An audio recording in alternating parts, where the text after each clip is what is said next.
Majority Report with Sam Seder. The destiny of America is always safer in the hands of the people than in the conference rooms of any elite. Sam Seder. They are unanimous in their hate for me, and I welcome their hatred. We must guard against the acquisition of unwarranted influence, whether sought or unsought. Complex. The Majority Report with Sam Seder. Ever get the feeling you've been cheated?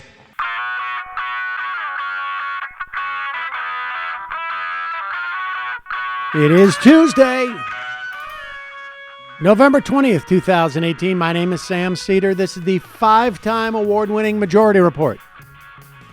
We are broadcasting live steps from the industrially ravaged Gowanus Canal in the heartland of America, downtown Brooklyn, USA. On the program today, Associate Professor of Political Science from Indiana University, Bernard Fraga, on the Turnout Gap, race, ethnicity, and political inequality in a diversified America. Also on the program today, Ivanka Trump has an email problem. Lock her up. And meanwhile, her dad to give written answers to Robert Mueller this week, which means Black Friday is really going to be Black Friday. And not unlike Ohio and North Carolina, Wisconsin Dems get more votes than they do state lawmaker seats. Meanwhile, Obama-appointed federal judge halts Trump's asylum ban. And get this, troops. The troops are heading home. They are leaving the war zone that is the U.S.-Mexican border. I don't want to freak people out, but this is happening just as the caravan begins to reach our shores, so to speak. Meanwhile, the Trump administration have discussed sharing census info with law enforcement. And the Proud Boys, congratulations, are now classified by the FBI as an extremist group with white nationalist ties. And pretend Attorney General Matt Whitaker to be sued by the Senate Democrats. Meanwhile, of course, 2 mass shootings yesterday, killing 10. And lastly, chain CPI returns. All this and more, ladies and gentlemen, on today's program. Just a couple of housekeeping notes up front. I am catching a cold. Perfectly timed so that I can not feel well when I am spending time with my family, which cuts a lot of different ways. And I don't think I need to get more explicit than that. But today may be a little bit short, so I can go home and nap. But we will do our best. Usually what happens is I feel miserable at the beginning of the show, and then by the end of the show, it's typically I can't stop talking. It's the adrenaline. Yeah. It's the adrenaline. I'm game day. That's basically what it comes down to. It's like Flu Michael game. Jordan. I was just going to say flu game. It's very much like Michael Flu Jordan. game. Speaking of Michael Jordan will not be a guest at our live show January 13th at the Bell House in Brooklyn, New York. It's at 2:30. It is an 18 and over. And tickets are only $15 because we want everyone to be able to attend. This is not one of those highfalutin shows where it costs you all sorts of money. This is a show for the people. And it's at 2:30 on a Sunday. Don't know if we're going to have guests, but we have definitely crossed off the list Michael Jordan. I asked him, and he said no because Republicans listen to podcasts too. Yep, that's what he said. So, but you can get your tickets now by going to, you can go to majority.fm. We have a link. We are part of the Brooklyn Podfest. We will also put, of course, a link in the description, YouTube, and in the podcast description. Get your tickets now, folks. Do not dilly-dally, because they will sell out rather quickly. They make a perfect holiday gift for your politically inclined loved ones. Indeed. So we're going to have a lot of fun there. Don't know, again, what we're going to do about guests or anything like that, but it's going to be fun. And don't forget, this show relies on its support of its members. You can become a member at jointhemajorityreport.com. jointhemajorityreport.com. It is the way that we create this show, is because of our members. And we do the first 45 minutes to an hour free. And then we give a bonus to our members. A lot of extra time, a lot of fun time.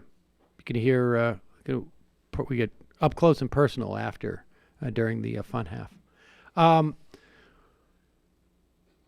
Folks, have you ever had trouble finding the perfect present for someone? I'm looking at both of you guys.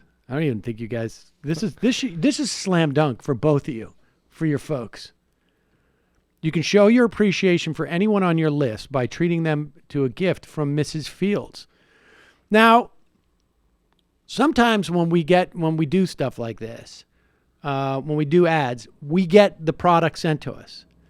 I did not know, some miscommunication, I did not know that we were doing an ad for Mrs. Fields. And that box came at yesterday. Was it yesterday or Friday? I can't remember. And I was like, this is very nice. I was actually like genuine. Like, I went through the experience of getting the gift. And then I have a problem with cookies, and I ate too much of the gift. But it's nice. It's a nice, the cookies and the brownies were delicious, and it makes you feel good. People don't, you get gifts. It's a nice thing. Mrs. Fields has made delicious treats for over 40 years, from their signature chocolate chip cookies to handcrafted frosted favorites and melt-in-your-mouth brownies. Oh, boy. Mrs. Fields' gourmet gift tins and baskets make the perfect present to surprise and delight anyone on your list. At Mrs. Fields, their cookies and sweets are baked daily. They always arrive fresh and flavorful. It's true. Ordering is easy. They can ship to your gift anywhere in the U.S. Plus, you can add a personal touch with a custom message, company logo, or family photo. Oh, that would be good. Mrs. Fields even offers a 100% customer satisfaction guarantee. This year, send a fresh baked gift no one can resist. I love those cookies. I'm bringing the wreaths home for the kids. They got the frosted ones, and then you guys can fight over it, because I can't have them around the office anymore. I have a real problem. Right now, get 20% off your order when you go to mrsfields.com. Enter promo code MAJORITY. That's 20% off any gifts at mrsfields.com. Promo code MAJORITY. Mrs. Fields, FIELDS.com. Promo code MAJORITY. Checkout. We'll put that obviously in the podcast description and below the YouTube. Also, folks, this is one of my top, the other day we were talking about like top products that we do ads for. This is on that list. Life is too short for bad Wi-Fi. I have actually pushed Eero on several people in my life.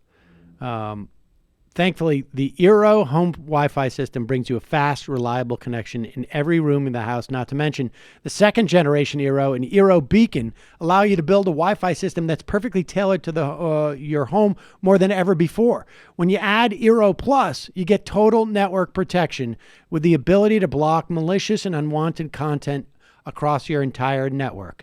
By checking the sites you visit against a database of millions of known threats, Eero Plus prevents you from accidentally visiting malicious sites without slowing anything down. Eero Plus automatically tags sites that contain violent, illegal, or adult content, so you can choose what your kids can and cannot visit right from the Eero app. I'll tell you what this would be great for. It just occurs to me, like, put it in my parents' house so I don't have to worry about them getting into like a phishing situation.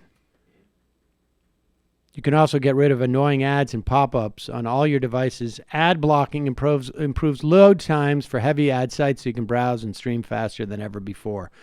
In my household, I think I mentioned this the other day.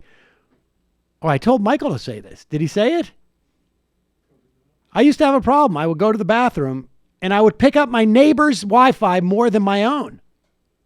To help with connectivity. And it was incredibly frustrating. With Eero, you basically put an extender, or you're creating a mesh. So we have one in the kids' bedroom, one in the hallway, one in the living room. And I have total coverage everywhere in the house. It's never an issue. But the other, and it was super easy to set up. I mean, super easy. Much easier than a traditional Wi-Fi router. You just get the app. It tells you exactly what to do. If one of them gets unplugged by mistake, I see it on the app. And I control when Mila's Wi-Fi turns off. And on top of that, can I not only control when the Wi-Fi turns off for her, I can do specific things. So it's like your phone doesn't work, but your computer does, so you can do your homework. No, I got full control. Last night she was complaining dramatically about it. Never think about Wi-Fi again. Get $100 off the Eero base unit and 2 beacons package and a year of Eero Plus. Just visit Eero, EERO.com/majority. Enter the code majority at checkout. That's Eero, EERO.com/majority, and code majority at checkout. So yesterday we were talking about the attempts to unseat Nancy Pelosi as the leader of the Democrats in the House, and ultimately she's vying for Speaker of the House. And I was telling you my reasons why I would like to see her go, or at the very least, the problems I have had with what she has announced, or even maybe not even trumpeted about her tenure as Speaker of the House.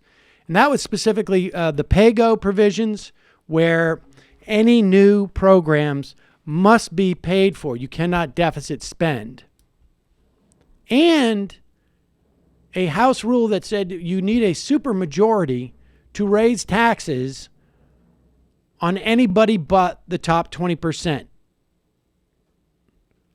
And the combination of those two things, in my mind, makes it almost impossible to pursue any bold progressive agenda.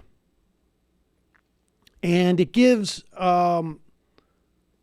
congressmen and women an out as to why they couldn't pursue it, because there's no way to raise revenue, and we have to raise revenue because of the pay-go rules. And we can't raise the revenue because we can only tax the top 20%. And this tax may burden, people in the top 40% or whatever it is. Now, with that said, we mentioned the 16 signatories of a letter. We thought it was going to be 17 yesterday, and I think it's relevant and significant that it's only 16, because 16 essentially is the number of people who can vote against Pelosi, and she can still win by 1. We don't know exactly how many Democratic seats there are going to be. I suspect we're going to pick up 1 or 2 more. But as it stands now, 16 plus the 218 that you need puts it at 234 Democrats in the House. And I think that's about where we are right now. But the reason why, and I've been saying this for months, the hesitation about getting rid of Pelosi is that someone's got to be there.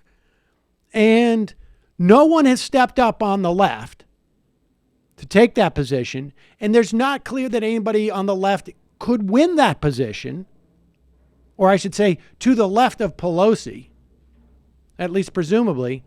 And AOC was on Chris Hayes last night, and this is how she put it, and I think it's spot on. So one of the sort of big issues right now is this leadership fight. So there are 16 House Democrats who signed a letter saying the time has come for new leadership, basically saying they won't vote for Nancy Pelosi. If Ben McAdams wins in Utah, that's they're one vote short of blocking her.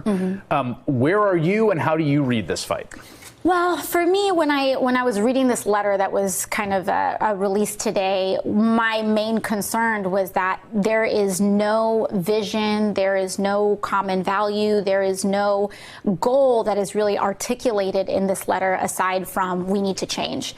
And for me, what that says is, I do think that we got sent to Congress on a mandate to change how government works, to change what government even looks like, but if we are not on the same page about changing the systems and the values and how we're going to adapt as a party for the future, then what is the point of just changing our party leadership just for the sake of it? What I'm hearing from you is that you don't feel like there's an ideological or substantive sort of agenda-driven core of this objection. No, I mean, if anything, I think that what it does is that it creates a window where we could potentially get more conservative leadership. And when you actually look at the signatories, it is not necessarily reflective of the diversity of the party. We have about 16 signatories.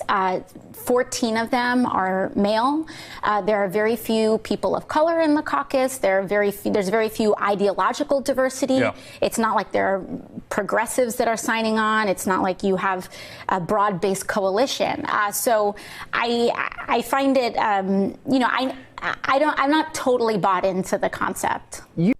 All right. I mean, that is what a smart leftist sounds like.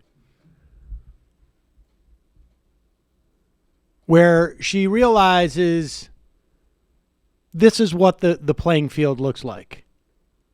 And so I can go out and pretend the playing field looks like something else, or completely ignore what the playing field looks like and do something that's just basically arguably self-satisfying, but gets us nowhere in terms of an agenda. The fact of the matter is, I think to a person, the people who have signed that letter are to the right of Nancy Pelosi. And I mean, I'm looking at the letter. No, I don't think so. Is this the sort of thing where they were all hoping that the Dems would perform worse in the midterms and this would actually make more sense from their end? Or what are they thinking? No, the reason why, that's not a coincidence. Because they're in a district where they had to separate themselves from Nancy Pelosi, because Nancy Pelosi, from an electoral standpoint, is, I think toxic is too strong of a word, but she polls very poorly in these districts. Probably polls not so great in a lot of districts, but apparently not so badly that it's going to bring you down if you put yourself at arm's length. So these 16 people, they are signing this letter because they want to run again in 2 years, and they don't want to be associated with Pelosi. That's all well and good. And their opponent's going to say, my opponent says he doesn't like Nancy Pelosi. Voted with her 85% of the time. And they're going to have to overcome that. But at least they're going to say, like, look, I signed a letter on day one. I'm against Nancy Pelosi. That's how that's going to go down. So that explains their motivation. But if you want if the idea is that we want Nancy Pelosi out because she has a tin ear to where the country is moving in terms of moving to the left, electing someone who is to the right of her is not going to help you. However, saying to her, we'll bring you the votes.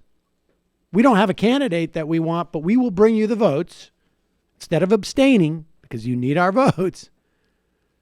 As long as you start to basically take a couple of people that we sign off on, put them under your tutelage, train them to be the leader after or in the leadership after you go, which you've said you're transitioning out of probably within the next 2 years.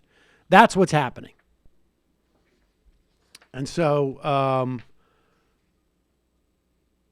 but she put that very, very savvy. It's unbelievable to me how savvy she is. She doesn't even start off by saying they're ideologically to the right because she doesn't want to alienate anybody in the Democratic caucus. Why bother?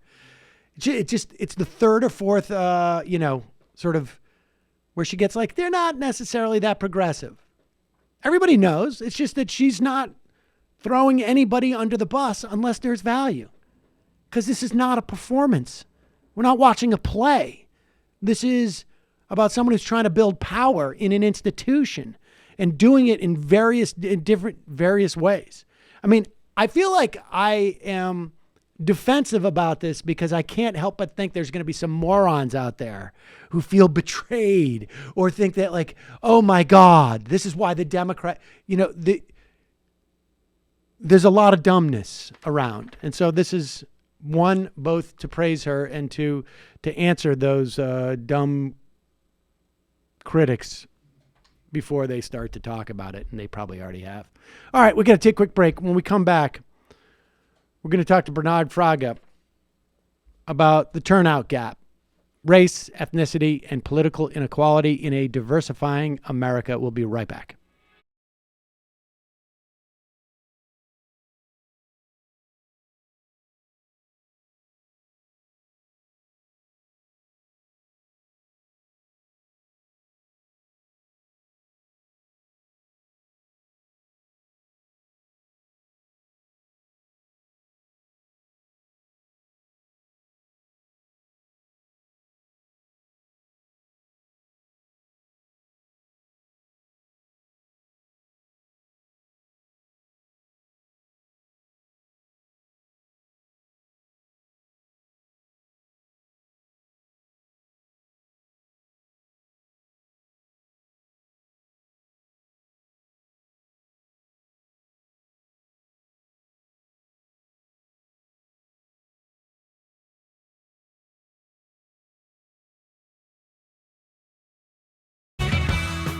We are back. Sam Seder on the Majority Report. On the phone, it is a pleasure to welcome to the program Assistant Professor of Political Science at Indiana University, Bernard Fraga, on his book, The Turnout Gap, Race, Ethnicity, and Political Inequality in a Diversifying America.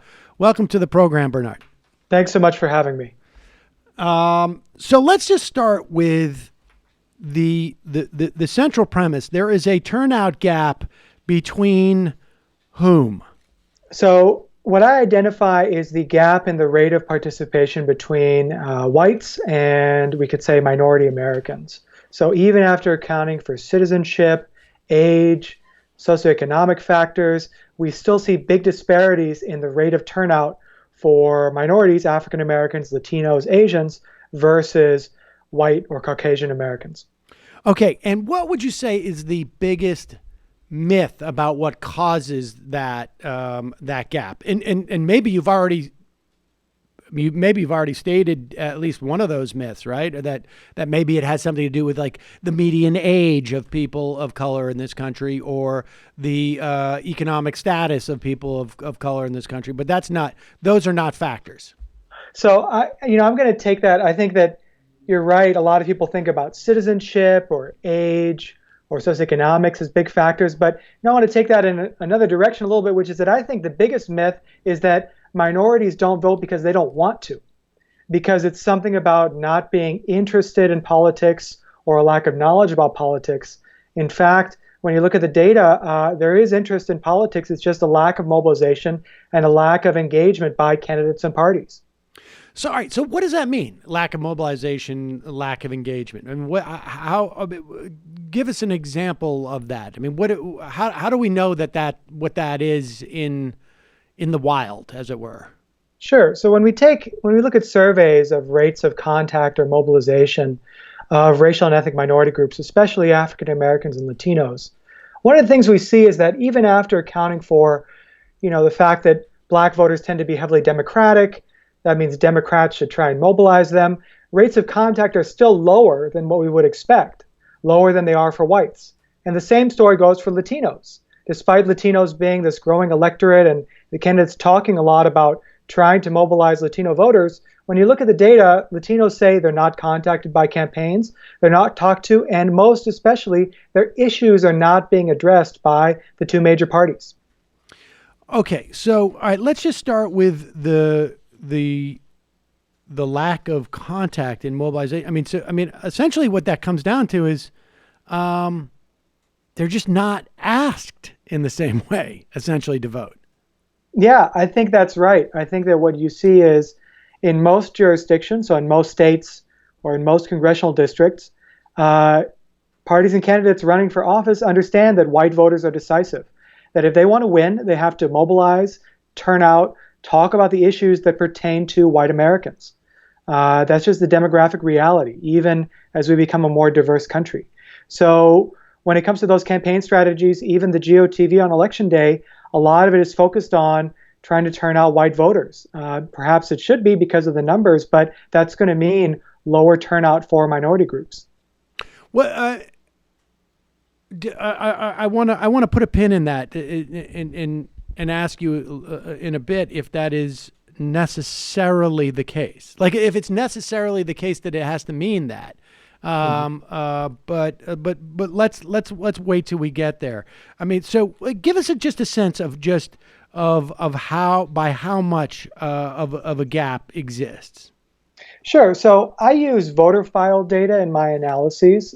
Surveys have some issues about people overreporting whether they vote and sampling issues, but using voter file data, provided by a voter file vendor, what we see is that the gap in turnout in, for example, the 2016 election between white turnout and black turnout was on the order of maybe 15 percentage points. That means the black rate of voter turnout was 15 percentage points lower than white turnout. And in midterm elections, we see a pretty similar gap in recent years. Now, this year it might be a little bit better, but that's a big difference. For Latinos, we're talking on the order of 25 to 30 percentage points difference in the rate of voter turnout. So that's after accounting for citizenship and age. And for Asian Americans, again, around 25 to 30 percentage point difference in the rate of voter turnout. Wow. These are big differences, right? I mean, these are differences that might, help us understand some of the election results we've seen recently. And now 2016, where did 2016 fit in there versus, let's say, 2012 or 2008? So we saw a big drop-off in black voter turnout in 2016 versus 2008 or 2012. The gap between white and black turnout almost doubled in 2016 versus 2012. The census, reports that black turnout was, nearly a record high in 2012. I find that black turnout was substantially higher in 2012 versus other years. But 2016 was a low year for black voter turnout especially. Latino turnout was about average, maybe a little bit higher than it had been in the past. But the big story is that black-white turnout gap increasing in 2016. Okay, so why? I mean, I think it's fairly obvious to folks in this audience why that would be a bad thing for the fortunes of Democrats. I mean, the Republican Party is something like, and you would probably know this figure better than I, but somewhere around the lines of 95% white, right? I don't think that's hyperbole. I mean, I think that's pretty close in terms of its voters overall. And so, and Democrats traditionally lose the white vote, at least in terms of presidential elections. And so they need people of color. There's no dispute there. So, I mean, what happened? The obvious answer on some level, it seems to me, about 2012 to 2016 is simply that Barack Obama was black, and that drove people to the polls, or was there, or or is it because there is just a better sense of how to approach a constituency that is overlooked by somebody else? I mean, what accounts for that? So two things. Number one, you're absolutely right that the Republican Party is heavily white. It's not quite 95%; it's around 90%. But I mean, that's very high. And and the Democratic Party. This is the other part of the story. The Democratic Party is also heavily white, and I think we don't realize that. But if you look at the data, about 57, maybe 60% of the Democratic Party is white voters in terms of the base of support that they can depend on consistently in elections. So both parties have high incentives to cater to white voters. Now, with that in mind, 2012 versus 2016, the drop-off, was it because of Obama? I think in many ways it was because you didn't have a candidate like Barack Obama at the top of the ticket. But it's not just because he was African American. It's because Obama in 2008 and 2012 realized that in order to win, in order to shore up maybe flagging support among some white voters who might be reluctant to vote for an African American, he was going to have to do the work on the ground to mobilize not just African Americans, but Latino voters, and not just minority voters, but young voters, including young whites. So really the story in 12 versus 16 was a shift in the understanding of what it was going to take to win for a Democratic candidate. I don't think it's hyperbole to say that people thought that Hillary Clinton had this in the bag, especially with an opponent like Donald Trump. She thought that she was going to be able to depend on high turnout from Latinos just because they'd reject Trump, or African Americans because Obama had been president. Instead, it needed on the ground work, especially in those blue wall states, and maybe that's what didn't happen. I mean, it's interesting. We spoke to John Sides last week, who has, with a couple others, written a book about the racial attitudes that changed over the course of the elections, and one of the aspects of that book that we discussed was that Hillary Clinton was, in many respects, at least from a campaigning style, right? We're separating now, and this is important for people to understand. We're separating the rhetoric from the actual mechanisms of getting people to the polls, but that her campaign was more racial in some respects than Obama's, at least in terms of what issues it addressed. And so, if I hear you correctly, that's all well and good, but that doesn't get people to the polls. I think that's true. It doesn't get people to the polls, and I think you're absolutely right. As Professor Sides mentioned, and in his book, which is excellent, by the way, they talk about this increased racialization of politics. But it's important to note that goes the other way too in terms of mobilization. So before the election, even in the summer, the notion was that for Trump to win, he would have to mobilize and get support from white voters to a level that seemed implausible. And that's exactly what he did. And he did it through that racialized campaign environment, through talking about, the things that he said, building a wall, other things. So to me, the point is, it's not just that Clinton was talking about racial issues maybe more than we had seen in the past and was running a racialized campaign in that environment. It's that Trump was taking advantage of that and using it to mobilize his white base. So wait, so is it the case? I mean, was his ground game that good? In other words, like if Trump is out there and able to get people to the polls, this sort of white contingency that otherwise showed up more than people anticipated, he was able to motivate them, it seems to me, with rhetoric, right? Mm-hmm. In a way that I think, if I'm not mistaken, you're suggesting doesn't work for the Democrats in the same way. So I think that it does work I think that it can work similarly across groups. And here's a story that I would tell, right? So mobilization is one part of the story, and mobilization is not just hey, you should turn out to vote, although that's important. It's also talking about the issues of importance to different communities. It's also being present outside of election time.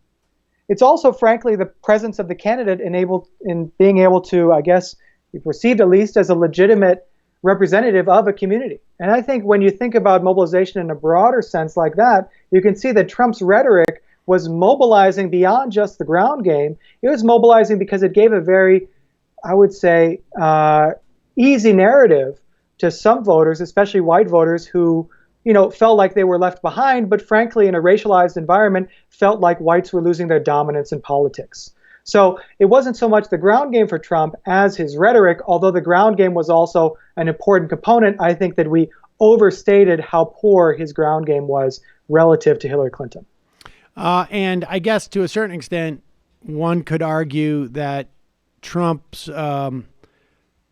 was considered more authentically quasi-racist and xenophobic and misogynist than maybe Clinton was considered authentic in terms of what material benefits she could provide to communities of color.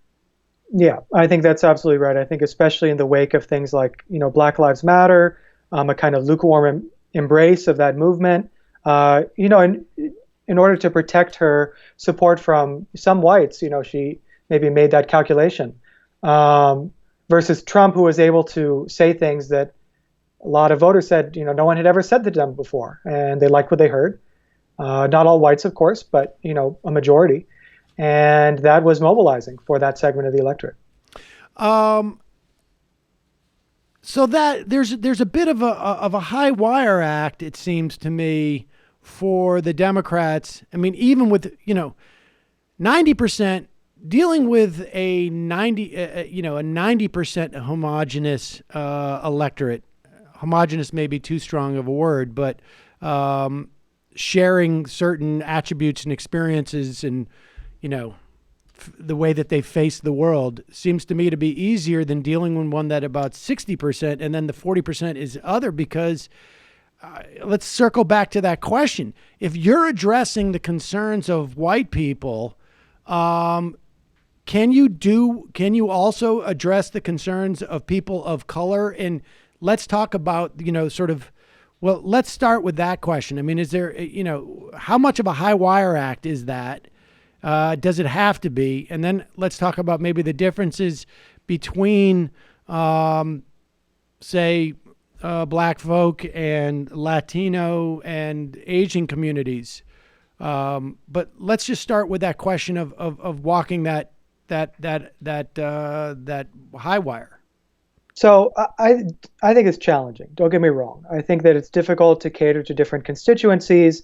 And although it's a relatively recent phenomenon to think of white voters as a voting bloc, we usually tend to break it down into, white women, suburban, rural, college-educated versus not.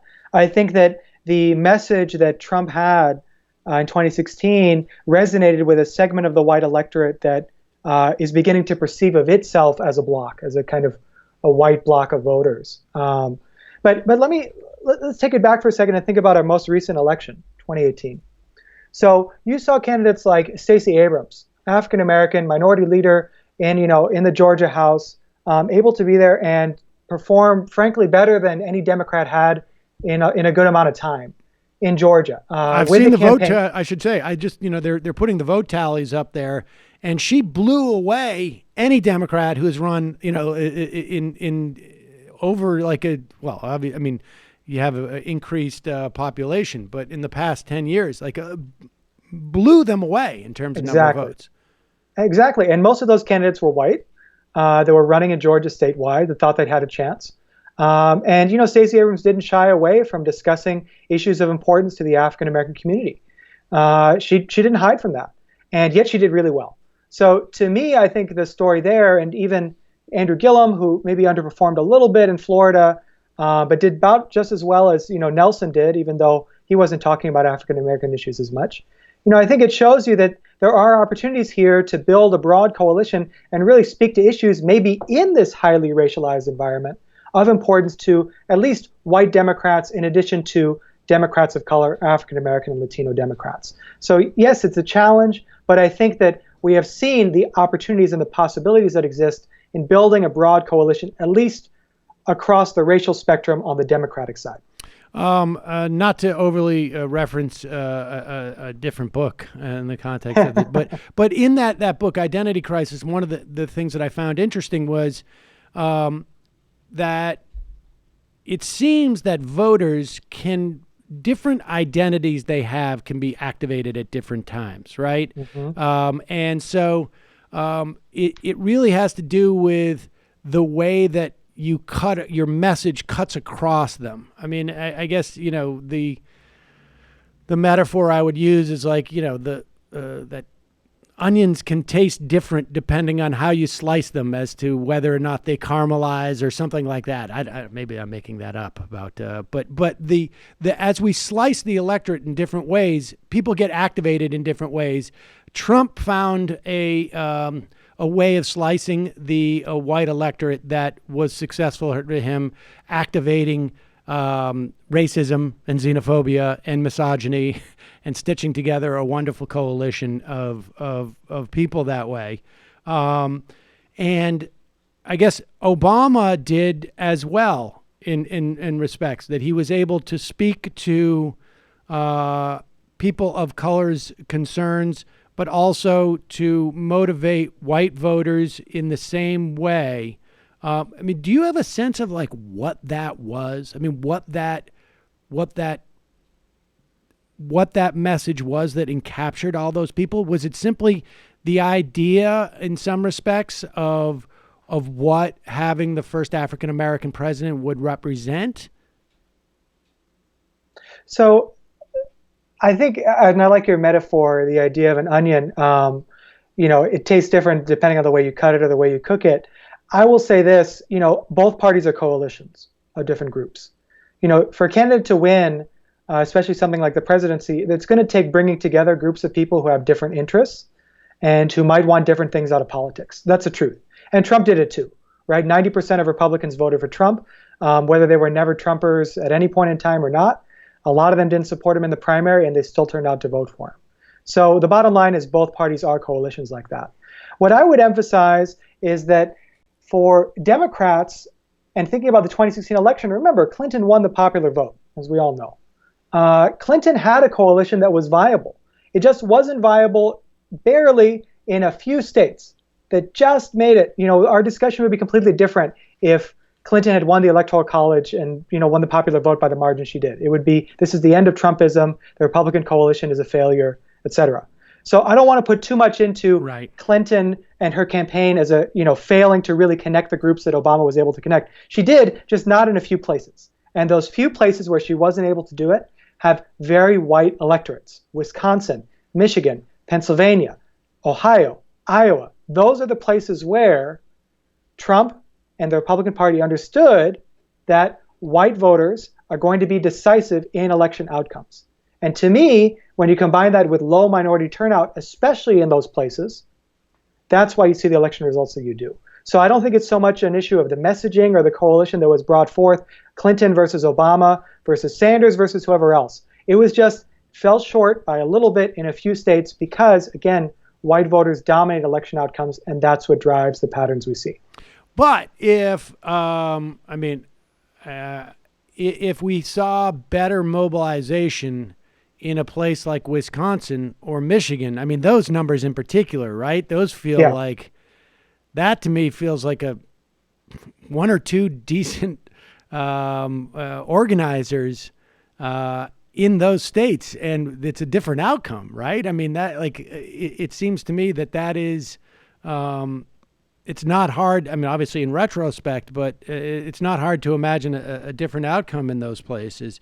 I mean, so what is it? I mean, is it really just a matter of saying like, hey, we just need to raise enough money to have an extra 10 to 15% of resources to go and knock on doors in Black communities, in Latino communities, in Asian American communities, or we need some other mechanism in which we are dedicating to getting out the vote there? So I think the resources would help. Clearly, that's part of the puzzle. We don't have the voter file data yet, but the evidence suggests that Latino turnout might have gone up a little bit in 2018. certainly higher than it was in 2014, which was an especially low year for Latino voter turnout. And there were some investments from within the Democratic Party and outside of the Democratic Party to boost Latino turnout. So resources definitely help. But I will say there's a deeper problem there, which is that in states like Michigan, Wisconsin, those states, African-American turnout was already very low in 2012 and 2008. So it got even lower in 2016, but it's a long-standing disparity in voter turnout between whites and African-Americans that's going to take more than just resources. It's going to take candidates, the party really talking about and addressing the issues of concern to these communities. And the way that I talk about in my book is that the incentives are simply not aligned with candidates or parties doing that. In Wisconsin or in Michigan, Democrats, if they want to win, have to get substantial white support. There just aren't enough minority voters.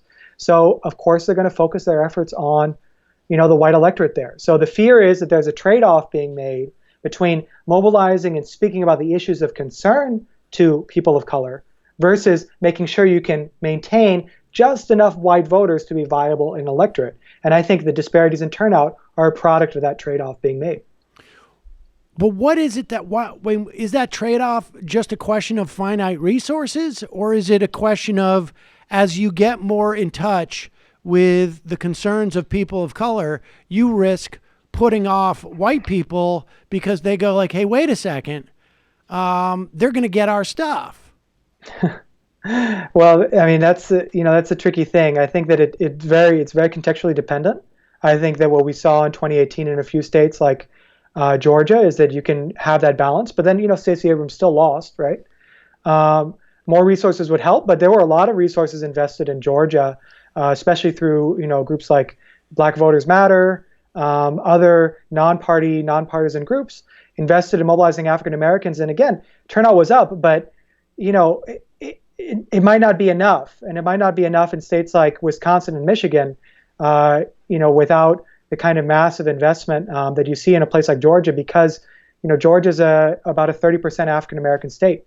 Michigan and Wisconsin are not 30% African American. So I think it has to do also with the non-party actors, where resources are not going to create community organizations statewide in a place like Michigan or Wisconsin in the way they have in Georgia.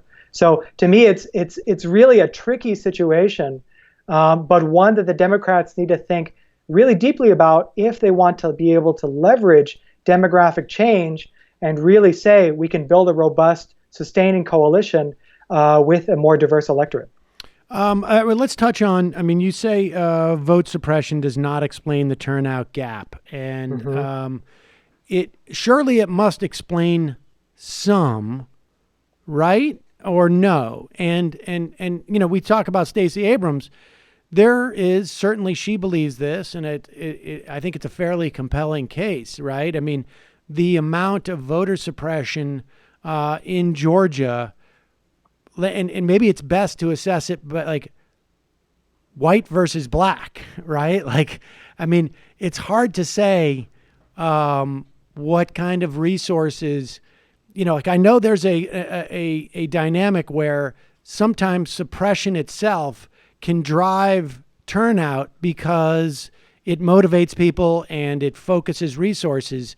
But the bottom line is surely like the white turnout in Georgia is not a bank shot. You don't need to the functioning of white turnout in Georgia versus African-American turnout in Georgia, it seems to me, is a lot smoother machine. And this, particularly this cycle when you had the candidate in charge of the voting rolls, essentially. Mm-hmm. So, vote suppression, when I talk about this in the book, I try and be careful in the way I discuss it, because we know, two things for sure. Number one is that vote suppression, especially things like voter identification laws or cuts to early voting, disproportionately impact minority voters. We know that, Black and Latino voters are the ones, who are less likely to have qualifying forms of identification. They're more mobile, so things like voter purges are going to affect them more. They're more likely, especially African Americans, to use early voting than whites. So that's true. Second thing that's true is that these laws are passed in places where there's an incentive to demobilize minority voters. And this is important. Georgia was one of the first states to pass a voter identification law, way back in 2006, although it wasn't implemented until later. That's because there's a large pool of African American voters with relatively high turnout relative to other states in the country. So the point is that these laws are passed in places where minority turnout, especially black turnout, is already very high. Because you don't need to suppress in states where there's very few minority voters, where turnout's very low. Right. If you're Republicans, you need to suppress in places where turnout's already high.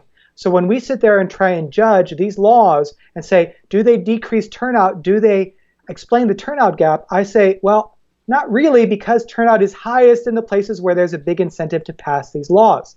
So they occur in places where turnout's already high for minority groups. Now, with those two facts in mind, Georgia was a very close race. Same in Florida. We can talk about the ballot design in Broward County in Florida and this kind of thing, right? In a close election, these small changes that are induced by vote suppression, in order of 1 to 2 percentage points, let's say, are enough to be decisive. So it can certainly be the case that vote suppression doesn't explain these large 10 to 15 to 20 percentage point differences in who votes, but can still be the margin of victory for a candidate in a very close election.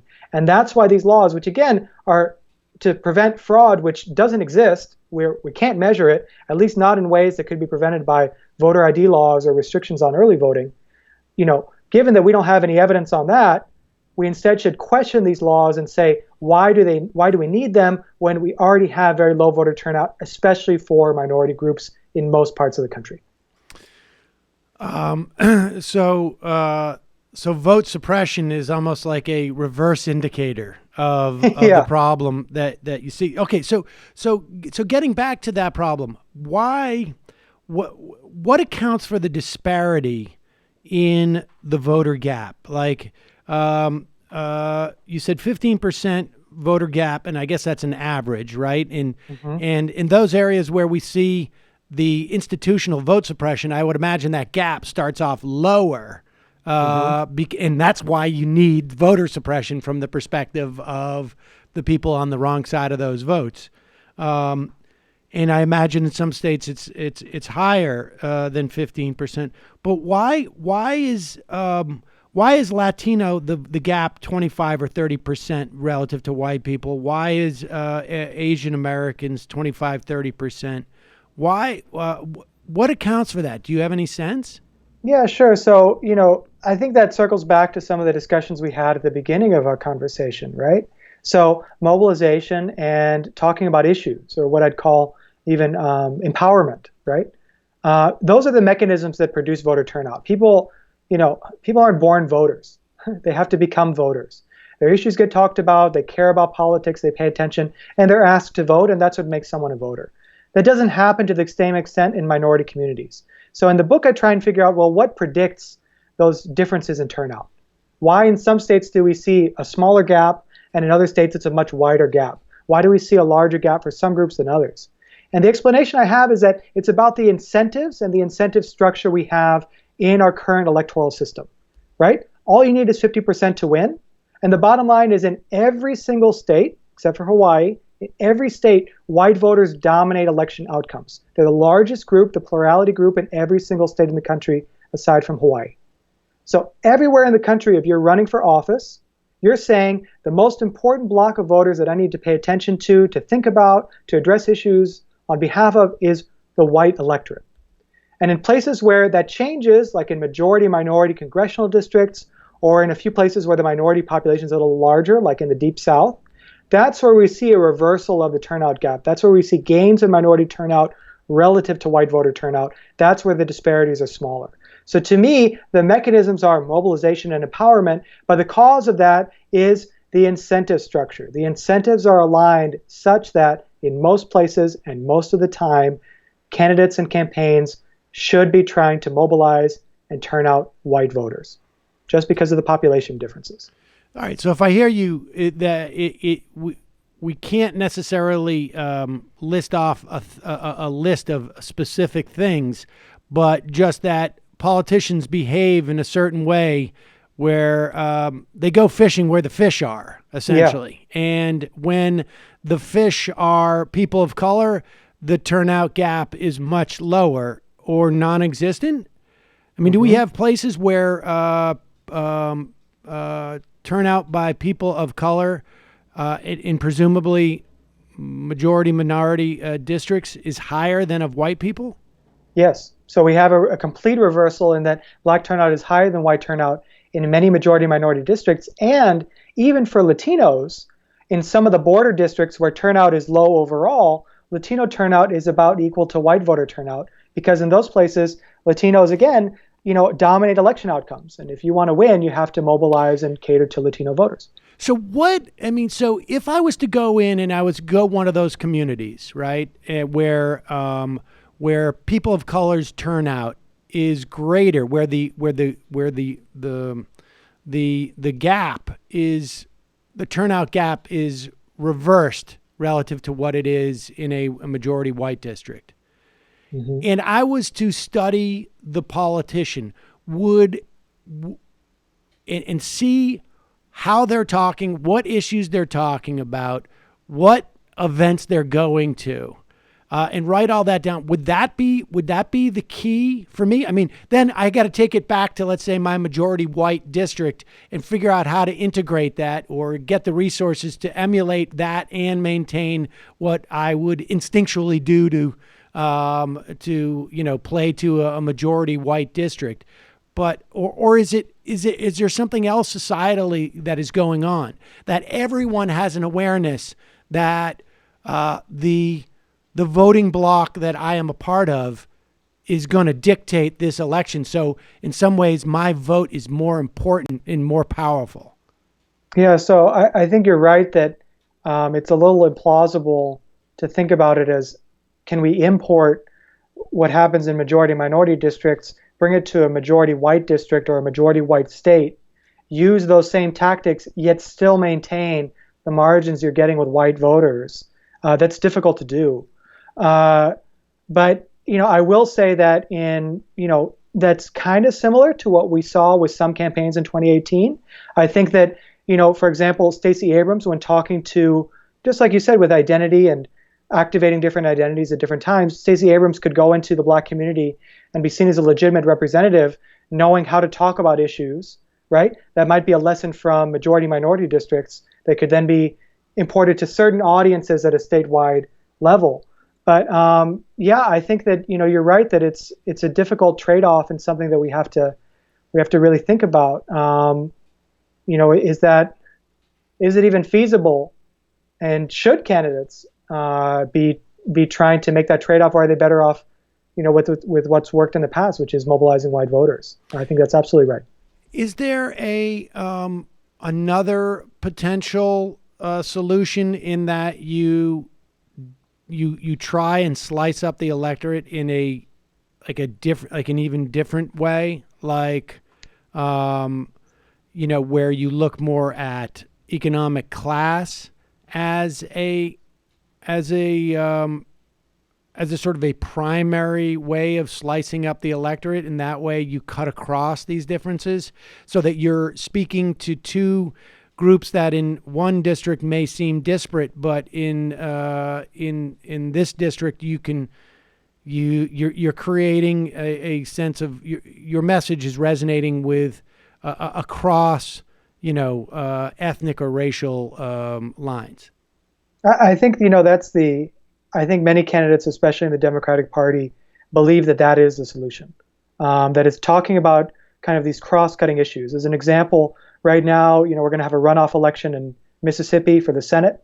Mike Espy, who's African American, is running there, the Democrat, and he says his target is to get high minority turnout, that is high African American turnout, and about a quarter of white voters. 25% is his goal. And despite his opponent making some statements that many are perceiving as very racially charged, including saying his Republican opponent said she would love to be front row for a public hanging, which in the South has a very specific connotation. Espy is not talking about that. He's talking about healthcare. He's talking about jobs and education. And I think that that's a strategy the Democrats have taken for a long time. So it's not so much the issues and the rhetoric, where I agree that that's a necessary condition, is talking about issues that are cross-cutting, that can build other coalitions. It's really about are candidates going to black churches and saying, let me talk about the issues, let me hear what your concerns are? Are they going into urban communities that are heavily minority and saying, what are your concerns? What do you want government to be doing? Right? I think that if we broadly conceive of a broad kind of left platform, actually plays very well in many minority communities, but is seen as alienating white voters. So it's very strange in that many of the policy items that are seen as, and this is because of racialization and many other factors, many of the policy items that are seen as catering to a kind of white left-wing voter base actually play very well in diverse African American Latino communities. So the rhetoric might not have to change. It might just be delivering the message or the way that you deliver the message that has to change. But I think the agenda, and again, the agenda of the kind of more center to center left wing of the Democratic Party is broadly favored by minority communities on issues like immigration, criminal justice, even it's just getting that message out there and really speaking to the community on the community's own ground and in the manner that the community wants to hear. Is that maybe what accounts on some level for the even greater gap in terms of Latino and Asian American voters, insofar as those communities may be less homogenous in some? I'm not suggesting that the black community is particularly homogenous, but when we say Latino, we could be talking about people from 15 different national backgrounds with maybe even more unique cultures. Same with Asian Americans, right? I mean, does that account for anything?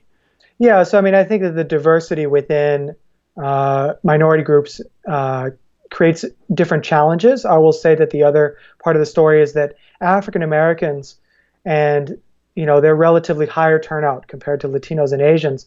A part of that is also because of how critical they are to Democratic fortunes in the South, right? So even though in a state like Mississippi, which is only about 37% African American, there, any Democrat has to get 90% of the black vote, right?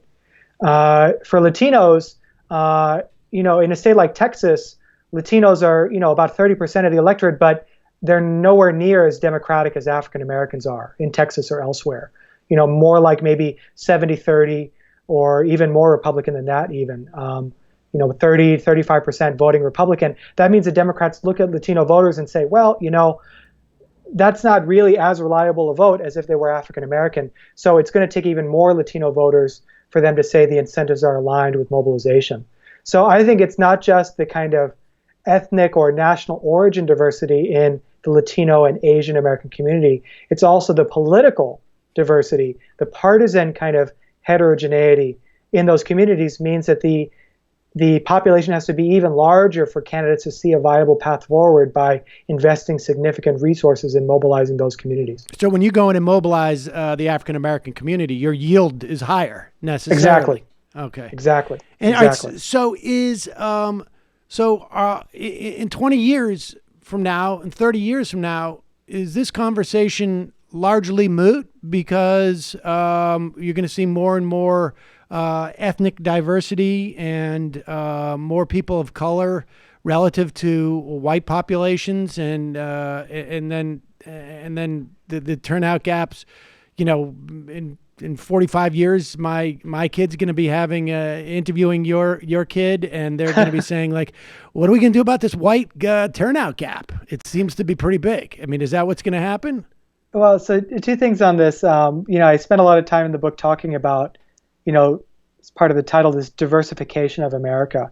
And I will note that 15 to 20 years ago, that's what we said would happen right now, is that we're a majority minority nation, sleeping giant, Latino voters have awakened, minority voters are pivotal.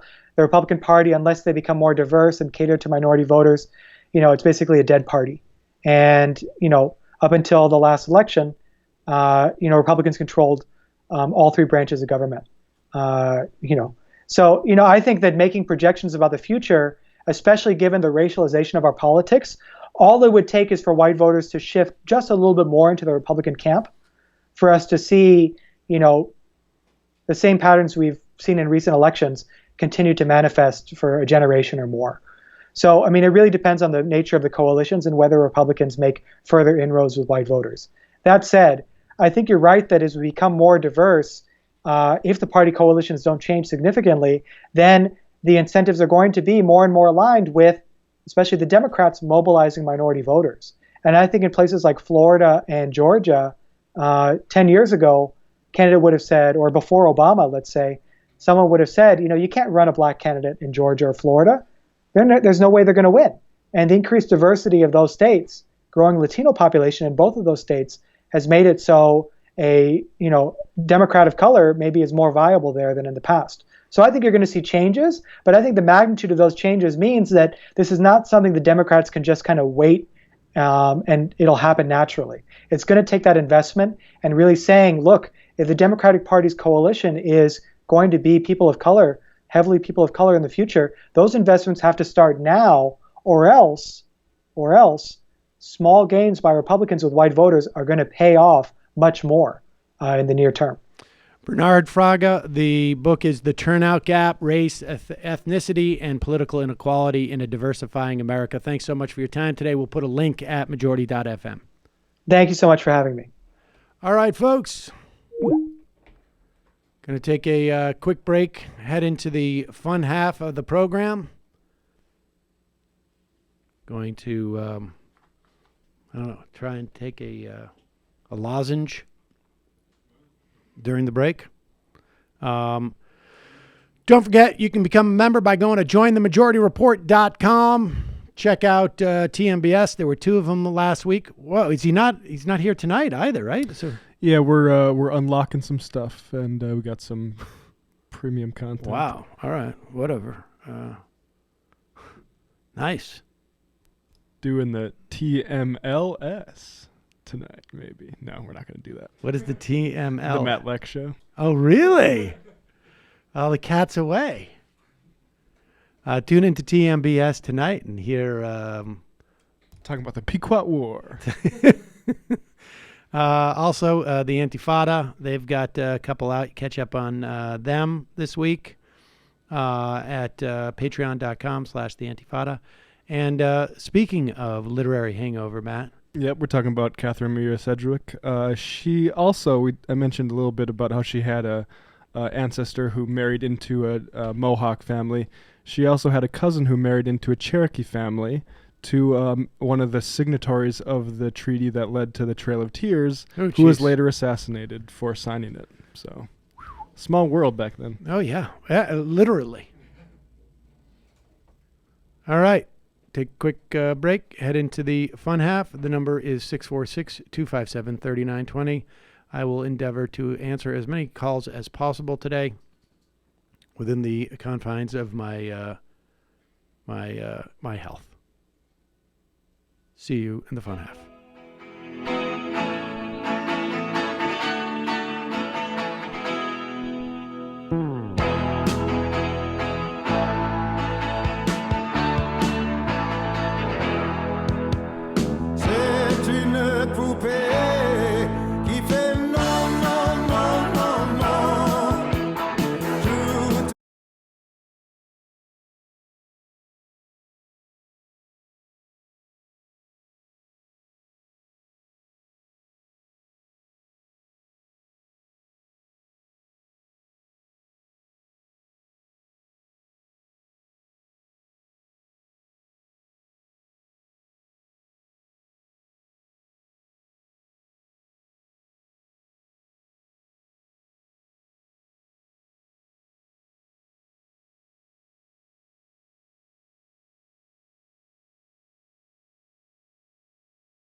We are back.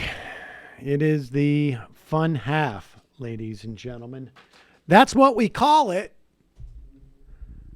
We called it many different things before we settled on the fun half. Really? Yeah, we called it the flip side. Yeah. We called it the other half. The razzle dazzle hour. The member show. I don't know. Honestly, I don't think we settled on the fun half until like 3-4 years ago. Oh, really? Yeah. That was before I was even listening then, because it was always the fun half. Oh, was it? Yeah. Well, that's why we did it, because it attracts more people. And then you have to sort of then you have to justify it afterwards, which is a little bit tough too. Because I've only getting tougher, actually. I've had people say to me like, "Hey, you said it was the fun half." Back in the Republican primary, it was actually the fun half. It was always fun. It was like, where's Rand Paul being irritated today? Things like that. Hold on. Oh. Uh-oh. Tomorrow, folks, tomorrow, if all goes well, Janine Garofalo is going to call in. But my understanding is that she thought it was today.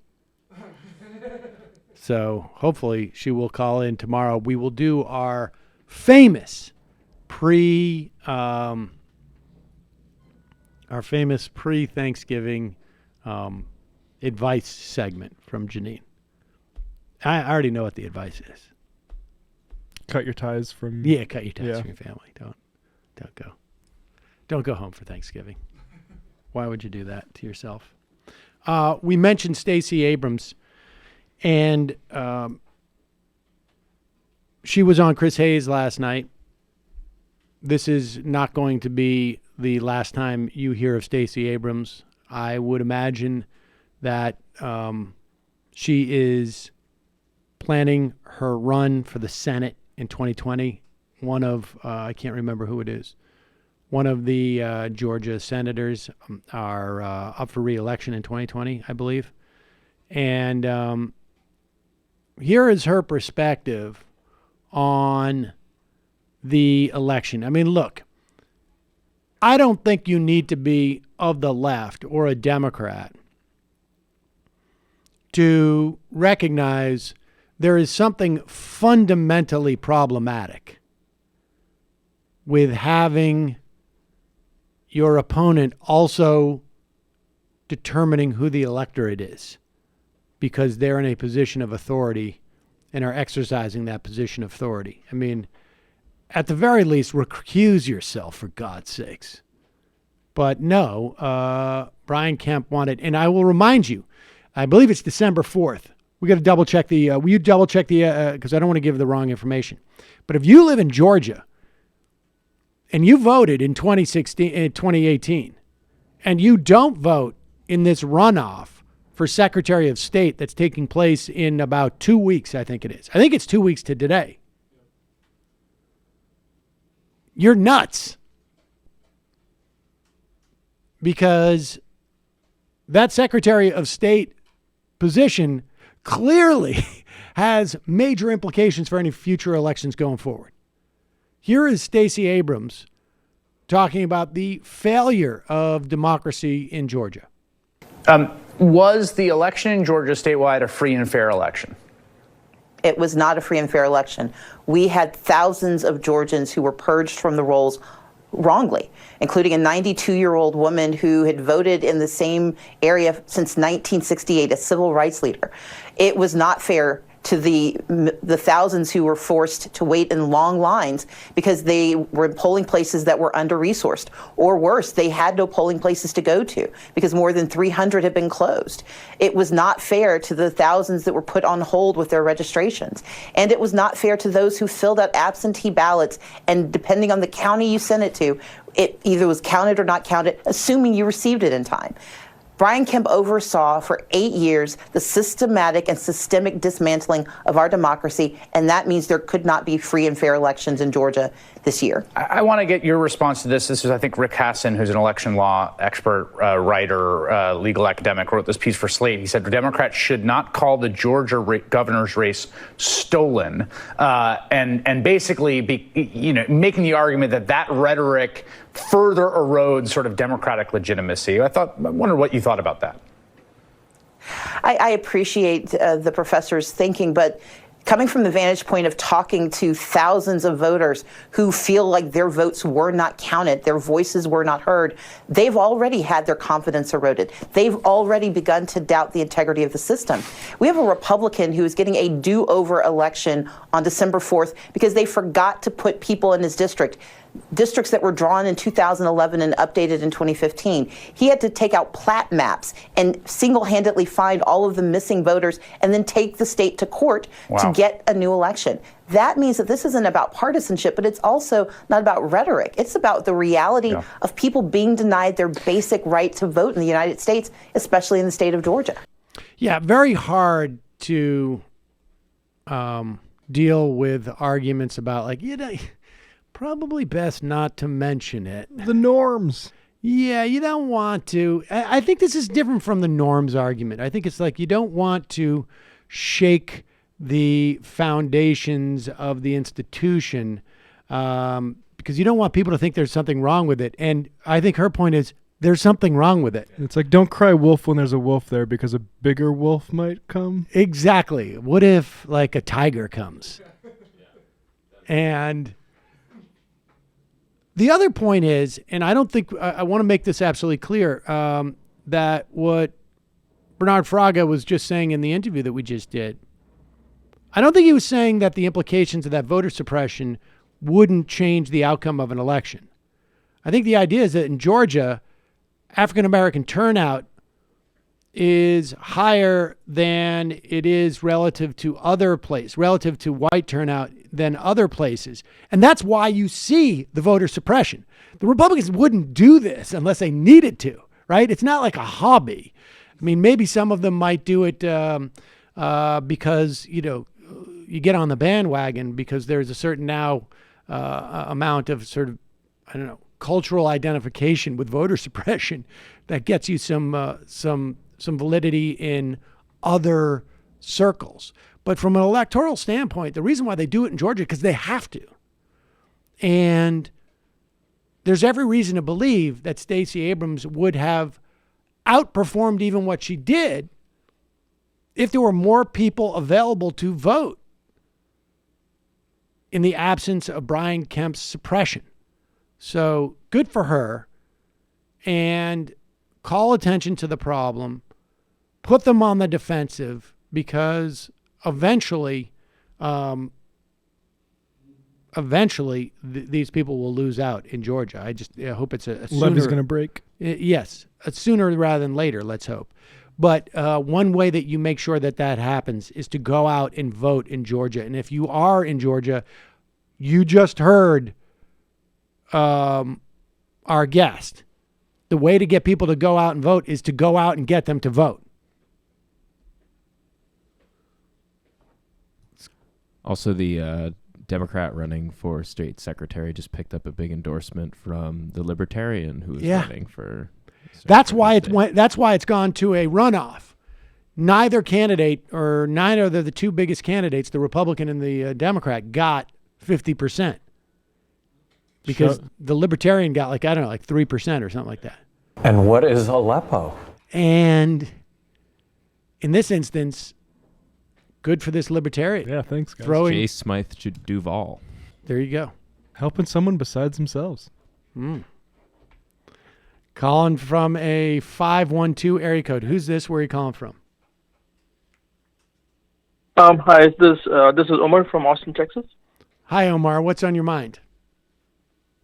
I wanted to talk about it's a topic that's come up a lot on the show recently with Jamie about capitalism and destroying or getting rid of capitalism. So I used to think that that's completely not valid, but I'm not 100% sure anymore. She's starting to get to me in the logic, but I'm still not there yet. I think that think it should be a minority position, and what I like to consider the Bernie Sanders socialism to be dominant. At worst case, it'll be like a stepping stone to what Jamie's talking about. Best case, it might be the utopia that we need. Sorry, I'm a little nervous.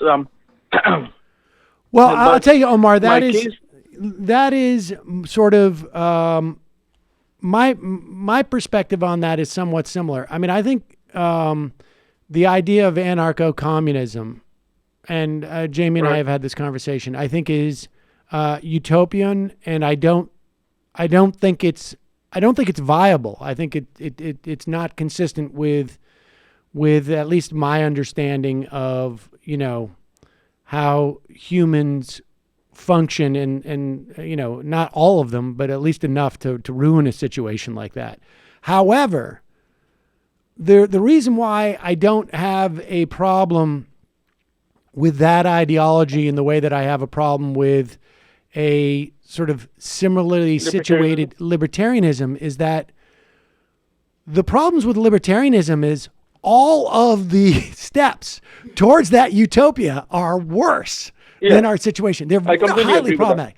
All of the steps towards Jamie's utopia are actually very positive. It only steps. make things better. Yes, exactly. Right. And that's basically my perspective. My basic thing that that makes me worried about getting rid of capitalism is sort of like throwing the baby out with the bathwater kind of deal, because I think that, like, and I mentioned this on messages before, that like, for example, the concept of Moore's law, you know, doubling of processing power every 2 years, that's been going on since '73.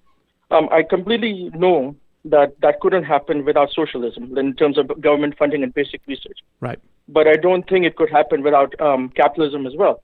And I think if you see the history of life on this planet, there have been many extinction events. And I think that humanity might be the only, the first species that's capable of avoiding the different ways Mother Nature tries to, you know, kill us all. Maybe. And if it is successful, it wouldn't just be through technology, but it would be like ridiculously advanced technology, like especially when you're talking about asteroid impacts. So it seems like if we couldn't really do that without, and who knows when that happens. So if we can ramp up socialism to try and remove the bad effects of capitalism, that might be a better scenario than risking rapidly advancing technology. Yeah, I mean, you know, but it's tough to say. Like, first off, why is Moore's law necessarily a good thing? I mean, let's say you're right that Moore's law could not exist were it not for capitalism. I think the argument would be that maybe it's, you know, like, why is it necessarily a good thing? Well, the reason I think that it may be necessarily a good thing is that we don't know when a calamity might happen.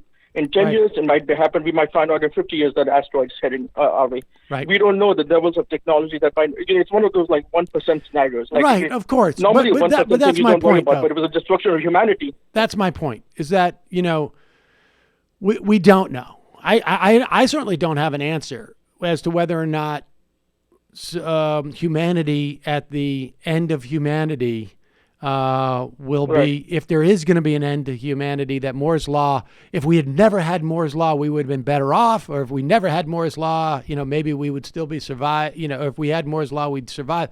There's no way to answer that. Right. I mean, I think really the key is just like, you know, how much better does it make things for people now? I don't even know if you can even answer that now, right? Like, you know, there's an argument that if we didn't have a lot of the technology we have, that maybe there would be, you know, we would be happier. Could we evolve? Yes. Could we evolve in terms of the emancipation of people and the sense that and being more egalitarian, which is what our evolution has been, right? Right. I completely. In fact, I would go a step further. I can even conceive of a reality where we don't have technology at all, and we have net levels of better happiness. I mean, right. Yuval Noah Harari talks about this in *Sapiens*. That's his thesis. Right. I mean, we don't know. It's possible, but all right. Well, Omar, I appreciate the call. We'll have to wait and see if we survive as a species. My only comment is, thank you so much. When I think about socialism versus capitalism, my bias is not to think in sort of utopian, super long horizon terms. It's that basically who's making the decision for a given resource and how it's expended. So like oil, we should socialize that. There should be a democratic body in charge of that. Capitalism to me is that just a private capitalist or a collection of them get to decide economic production. And I think ultimately any capitalist should be under a democratic framework. And that's basically my bias, more democracy in the economy. I just saw, I had the great misfortune of watching some clip of what's his face, Ben Shapiro, and he was talking about the reasons why. I think it was Norway, or it was one of his like anti-socialism buttons. Are you sure this wasn't Rubin? No, it was him. It was Shapiro, and he's like, Norway, of course, it has an advantage because they have a massive oil slush fund. And it's like, where do you think they got that from, Chief? We have oil here too. Like, we've got the most oil. Right. Like, Alaska has a big oil slush fund, incidentally. Even the entire like North Dakota, I mean, they're not being as generous as Alaska is, but they're using it to basically create a huge, giant slush fund for North Dakota. Yeah. We could do that too. And nobody should be getting rich off of fossil fuels in the year 2018. Like that, like we could have a slush fund. It's not like God came down and said, you are the chosen people, Norwegians. You will have the giant oil slush fund. It was just a political choice. It wasn't Thor versus right. No, of course it would have been mythological Thor. hero. What am I thinking of? I'm so Jewocentric. I assumed it was Yahweh. All right, just to prove my point, I said this earlier. Let's see here. We had got some voicemails. Here's a voicemail we just got. Well, you might as well just play, excuse me, all of these messages, Samuel. I'm very disappointed in you. Very, very, very disappointed in you. So, happy Thanksgiving. And not to you, though. Not to you. I'll try a couple more times, but I'm telling you, I've had enough of this. I'm going to start spray painting paper towels gold in Mission, Texas. We're spray painting some paper towels gold and building a wall. That sounds like Catherine Harris. I didn't realize that she was still alive. Wow. Bet she's got the number for the voicemail. No, she calls in quite a bit. She called in many times.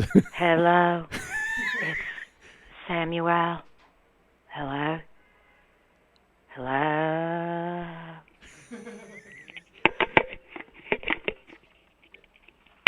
Wow. That's weird. We haven't heard from Catherine Harris in a long, long time. And what's going on? He told me to call at 1. Catherine Harris thought that we were doing that segment today, not tomorrow. Kindler does the same thing. Oh, my God. I have so many voicemails from Kindler. All hours of the night. Calling from a 415 area code. Who's this? Where are you calling from? 415. I can hear you listening to the show.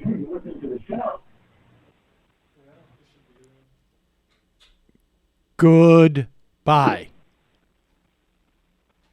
Oh, all right. Let's go to calling from a 240 area code. Who's this? Where are you calling from? Sam, is that you? Yes, it is. Who's this? It's Vito from Maryland. How you doing? Vito from Maryland. What's on your mind? So anyway, I happened to be watching that Chris Hayes last night when AOC was on there, and my first thought was, I wonder if she watches the Majority Report, because those were kind of the points that you made the other day. And then, of course, my second thought was that I guess Jimmy Dore's probably having a big cow today over this. But the other thing I wanted to mention a little briefly is I think your guest today, I don't disagree with everything, but I'm not buying the whole idea that, minorities weren't sufficiently invited. But I think it's a lot more simplistic in that, identity politics, I think, has played a part. I would say that Donald Trump probably capitalized on sort of a perfect storm of, over the years, and maybe even over the decades, Republicans typically have sort of placated these people, I mean, like, the white supremacists and the xenophobes and all these people with sort of dog whistles and throwing them a bone. I remember Ronald Reagan opened his 1980 campaign in Philadelphia, Mississippi, right. Right outside the Neshoba County Fair. Anybody knows right. Philadelphia, Mississippi is really only known for one thing, and it's not good. And and I think what happened was they looked around and they said, hey, you guys have been promised us you're going to take care of this stuff. And what do we have? We've got these women. They're still getting abortions. They're running around complaining about, the Me Too thing or whatever, complaining about getting groped and harassed. And then we've got these immigrants. And then, if that's not bad enough, we've got a black president. Now, you guys said you were going to get this under control. And what's going on? And then along comes Donald Trump, and he just basically out and out says white power. And I think that really turned those people out to vote. And I think the combination of that with the minority voters and the people on the left basically thinking, and I was guilty of this to myself to a certain degree, although not to the point where I didn't vote, but I really was shocked at how many of these people there are still. I mean, it was pretty depressing, but I think that explains a little bit more than just. But Vito, none of what you said is inconsistent with the argument that he was making today, and the argument you're making is consistent with the argument that Sides was making in our interview about his book Identity Crisis, which is you have these sort of latent identities. I don't think that there's too many of them, but I think that for Sam Seder, it's like I like geeky stuff is important to me and Social Security, but also the Red Sox. But I usually vote based upon Social Security. But if somebody came in and made a really compelling campaign based upon how great the Red Sox are and they're going to make the Red Sox great again, I may rejigger the order in which, what gets me to vote, right? And I think on some level that's what happened with people's racism and misogyny. And I've, said in the past, like, I don't think from the perspective of a racist misogynist, and, which is not to say that we don't all have some elements of this within us, but from the perspective of a racist misogynist, I'm not so sure that those two things are different. I think a lot of times it's just like I said this before, like, how do you go from Obama to Trump? You say like, well, I was willing to give them one non-normal president, but two non-normal presidents in a row? I want to go back to a normal president, rich white guy. Yeah, and I think. And so, I mean, right, and I think. I don't think that Fraga's thesis is inconsistent with anything you're saying. I don't think it is. I think one of the other things I think is that the Democratic Party is going to have to. I mean, moving forward strategically, they're going to have to try to make some choices, I think, when it comes to because I think the only real answer is to expand the electorate. I think a lot of these,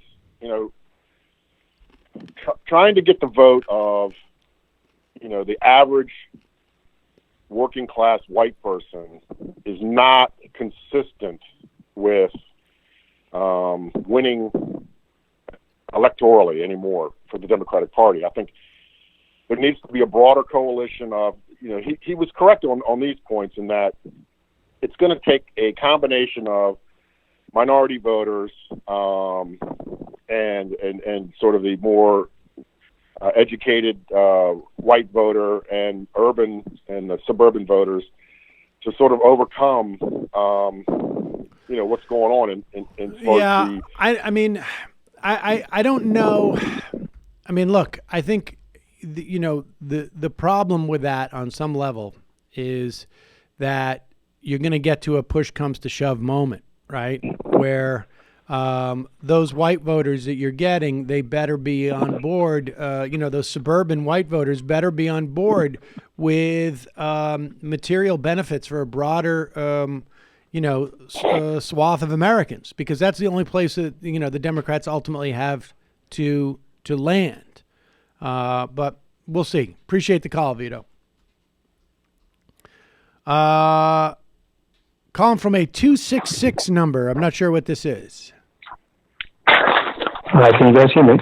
A little bit. You're a little bit overmodulated. Who's this? Hi, sorry. Is it better, Sam? This is Matthew calling here from London. Hello, Matthew from London. What's on your mind? Great to get through to you. First of all, I just want to say my thoughts are with you guys. Looks like you might be having a constitutional crisis depending on what happens with Mueller.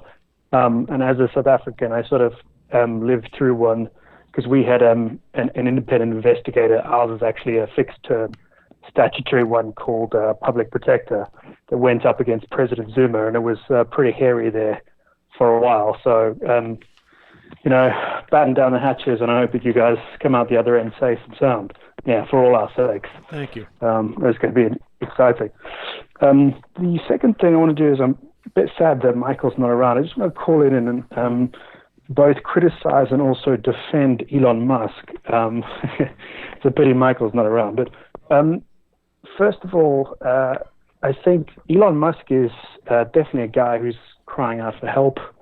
If you look at the time that he went on Rogan, even a plutocrat, no sane business person who cares about their stock price would be lighting up a joint publicly, I would say. But it's quite clear that there's some kind of mental issues going on there and stress-wise. But I think he gets more stick than he's due, mainly because he's inserted his personality and his personal brand into a lot of his products. When you compare him to someone who runs maybe JP Morgan or Sheldon Adelson, I think, Elon Musk's products, they really are needed. Solar panels, electric cars, space exploration, these are all good things. The problem is that, all of those products, he does them in ways that are stupid. So, the Teslas are nice cars, but the problem is that he's very good at writing software, I think, but he's very bad at actually mass producing electric cars compared to, say, Nissan. And that's the problem, is actually you don't need to have an autopilot in a mass-produced electric car yet. You just need an electric car that's cheap, if you see what I'm saying. Yeah, I think there's an argument that someone could make that, like, you needed to make the electric car sexy so that it could break through, sort of social predispositions.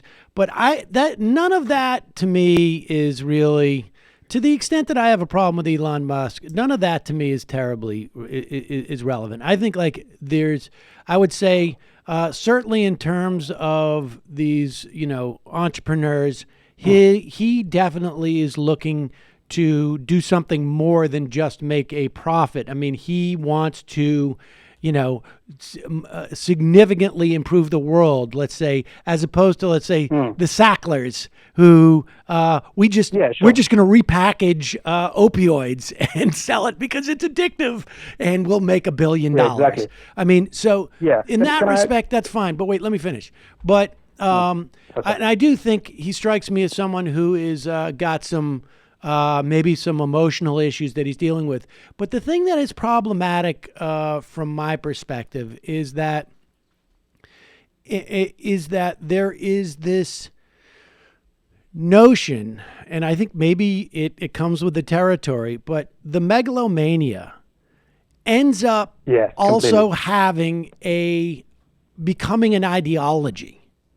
And the ideology is that we need, these problems can only be solved by a great mind, working independent of there is just a perspective on humans and their relationship to other humans, which is, a function of his megalomania, but is also problematic for society. That's the my one issue. that matters is me.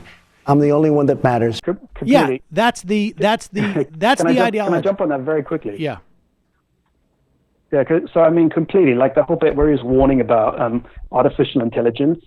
Lots and lots of other people, he's like, I warned them. Lots and lots of other people have worried about artificial intelligence. I just want to also jump on his boring tunnel thing.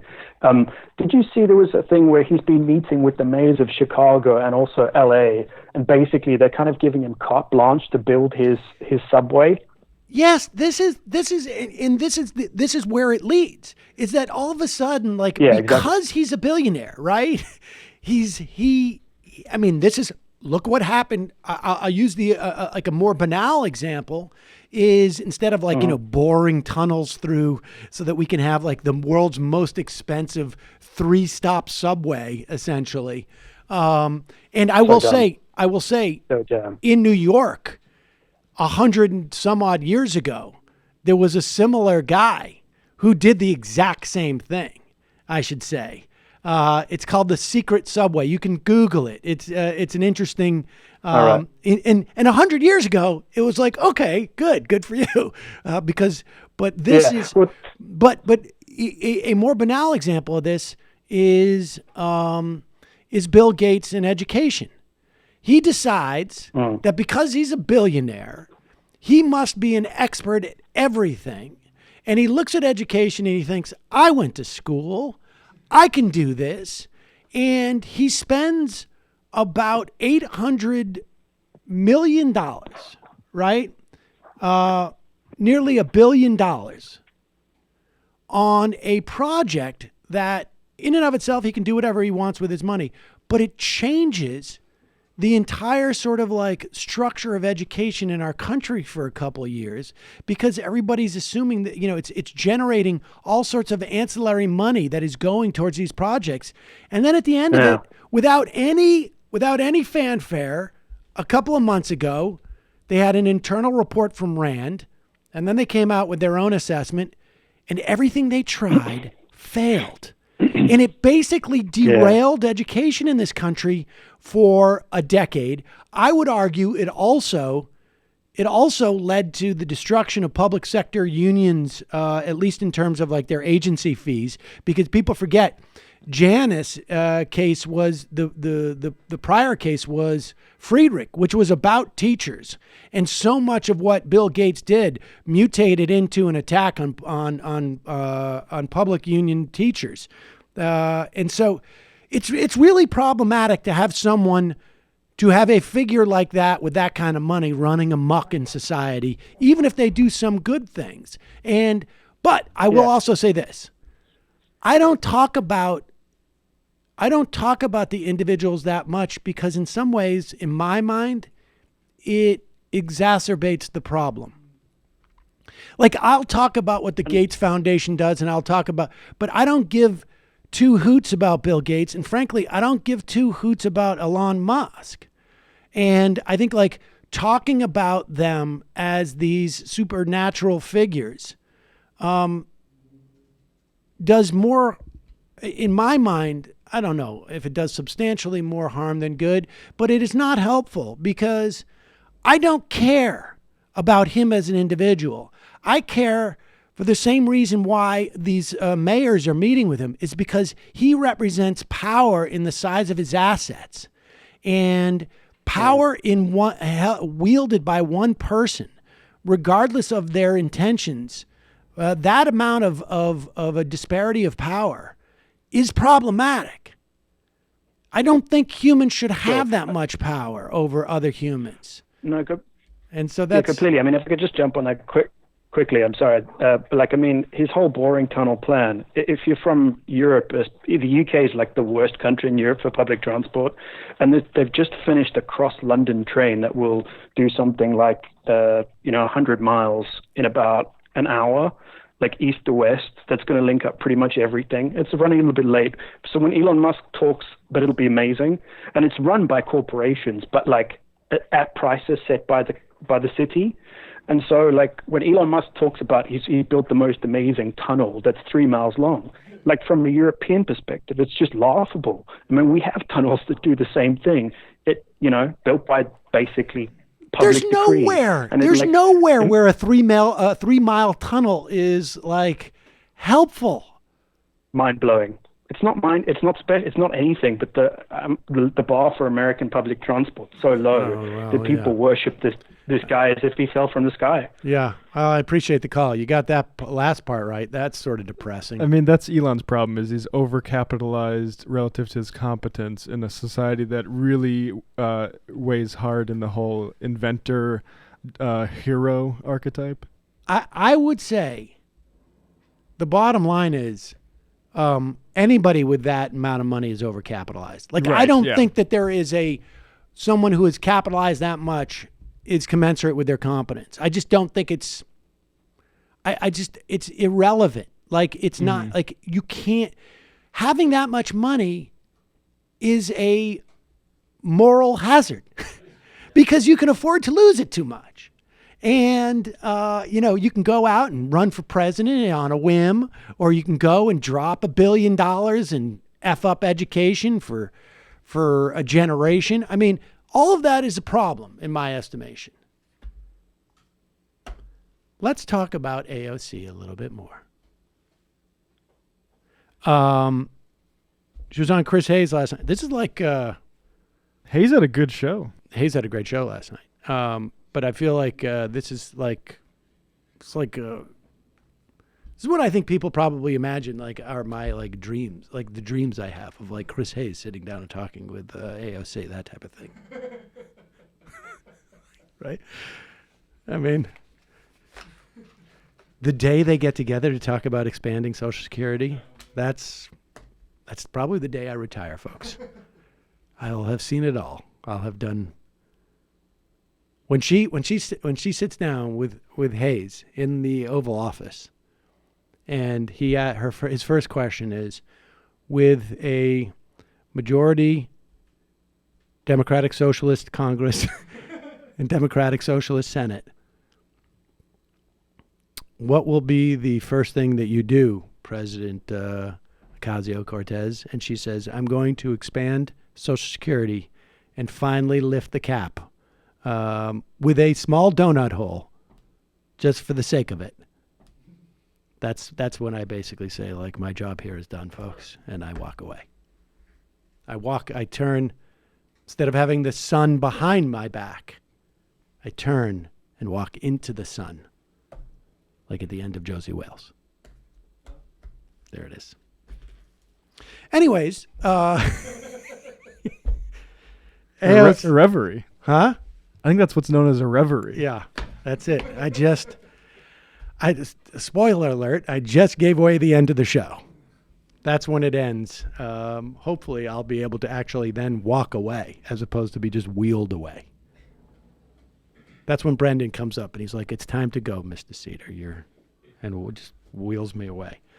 So one of the non-controversies that have surrounded Alexandria Ocasio-Cortez was her announcement that she also made with Tlaib, right?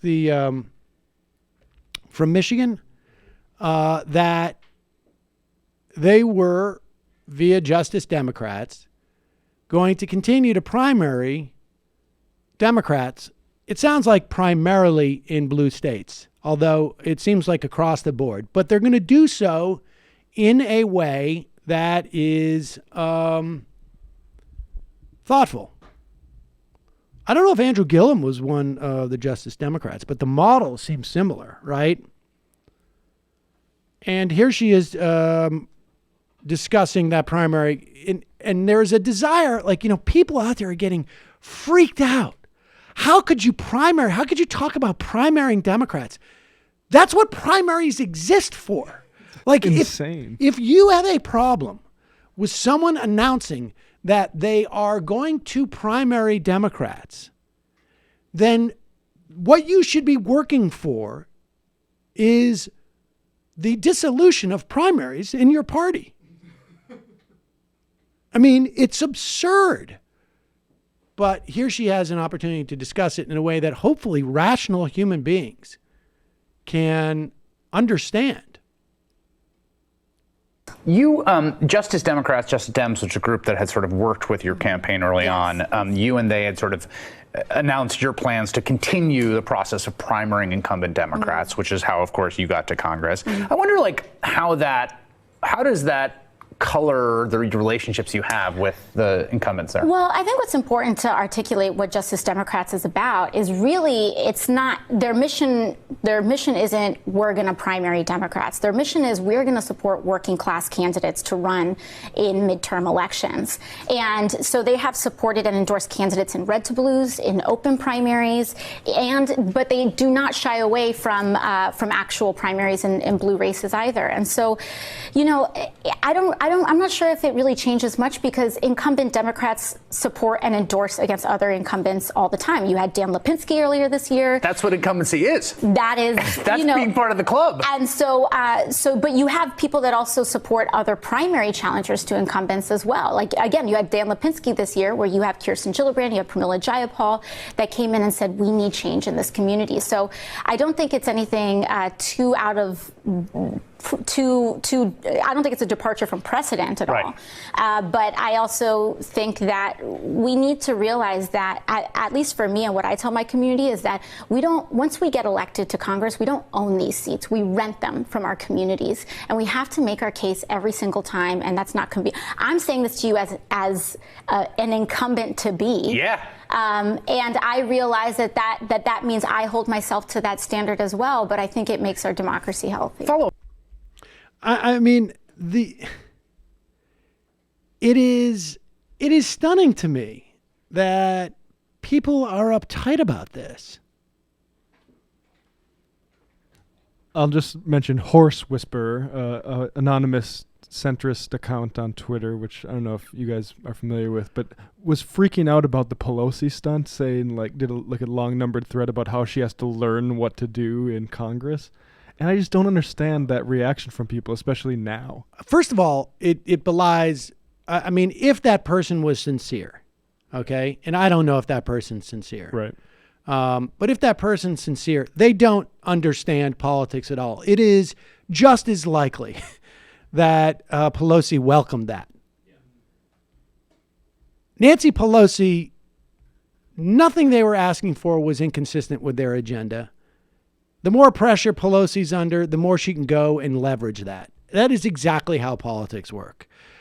I would love to give you this, but my constituency is going to make me pay. So you've got to come towards my position a little bit. That's what FDR said. That's what Barack Obama said. I mean, you don't understand politics if you're freaking out about that. And particularly, you're also not aware of what AOC did. She went in there and she was nothing but gracious to Pelosi, and Pelosi was nothing gracious back to her. If you told me, I have a tape of those two talking to each other beforehand about hey, heads up, I'm going to come and join the thing. And Pelosi saying, good, this will work out well. I would not be shocked. The FDR quote is, I agree with you. I want to do it. Now make me do it. And the interesting thing is the first two clauses aren't that important. Even if somebody doesn't agree with him, you can still attempt to make them do it. But it's obviously better to have people that want to be made to do something. Well, those first two clauses basically just provide the how paramount the third clause is. Right. Because it's never mind that I want you to do it. That's irrelevant. Mm-hmm. What I want to do is irrelevant, is what he's saying. Exercise the power over me. Plus, if you think the composition of these Democrats are troublesome with regards to, I guess being corporate, if we want to call it that, the Dixiecrats were Democrats with the Dixiecrats were had a bit more structural obstacles, I think, to passing some of this stuff. Exactly. Colin from Nebraska, what are your ideal federal income tax rates? Top rate starting at what? Maximum income. Top rate starting at what amount of income? Maximum income. I got to be honest with you. I don't have an ideal federal income tax rate because I haven't sat down and done it, but I am perfectly comfortable with something that is similar to what we had in the 50s and early 60s, where the top income rate is 90%, and on the first, every dollar after, I don't know, $2 or $3 million that whatever it was, I think then it was like $470,000. Now today that would be $2 or $3 million. Well, you know how we got, speaking of FDR, we got the 94% rate is FDR wanted to make in today's dollars, every dollar over 350, 100% taxed. And 350,000? 350,000. Not in today's dollars. In today's dollars, it would be 350,000. In those dollars, it'd be $25,000 a year. It was 94% on everything over $25,000? Well, this is the proposal. So FDR proposed 100% top tax rate. At time of, quote, grave national danger, Roosevelt told Congress in April 1942 that no American citizen ought to have a net income after he has paid taxes of more than $25,000 a year. That would be $350,000 in today's dollars. So that was his opening salvo, but that's not where it landed. That's not where it landed, but that's how he started. And I'd be totally happy with saying nothing over... Yeah, I would say like $500,000 or something like that. $1 million. Every dollar whatever. After that, 90 cents, 100 cents on the dollar. But I would say I would have 100% option too, so where I don't know if you put it at $10 million, so basketball players could get their full close to their contracts or something like that. I don't know. That's who I'm worried about. You're worried about the basketball. The only people I care about when it comes to raising these tax rates are professional athletes and video game makers. No, Rockstar needs to unionize, even though Red Dead Redemption 2 is great.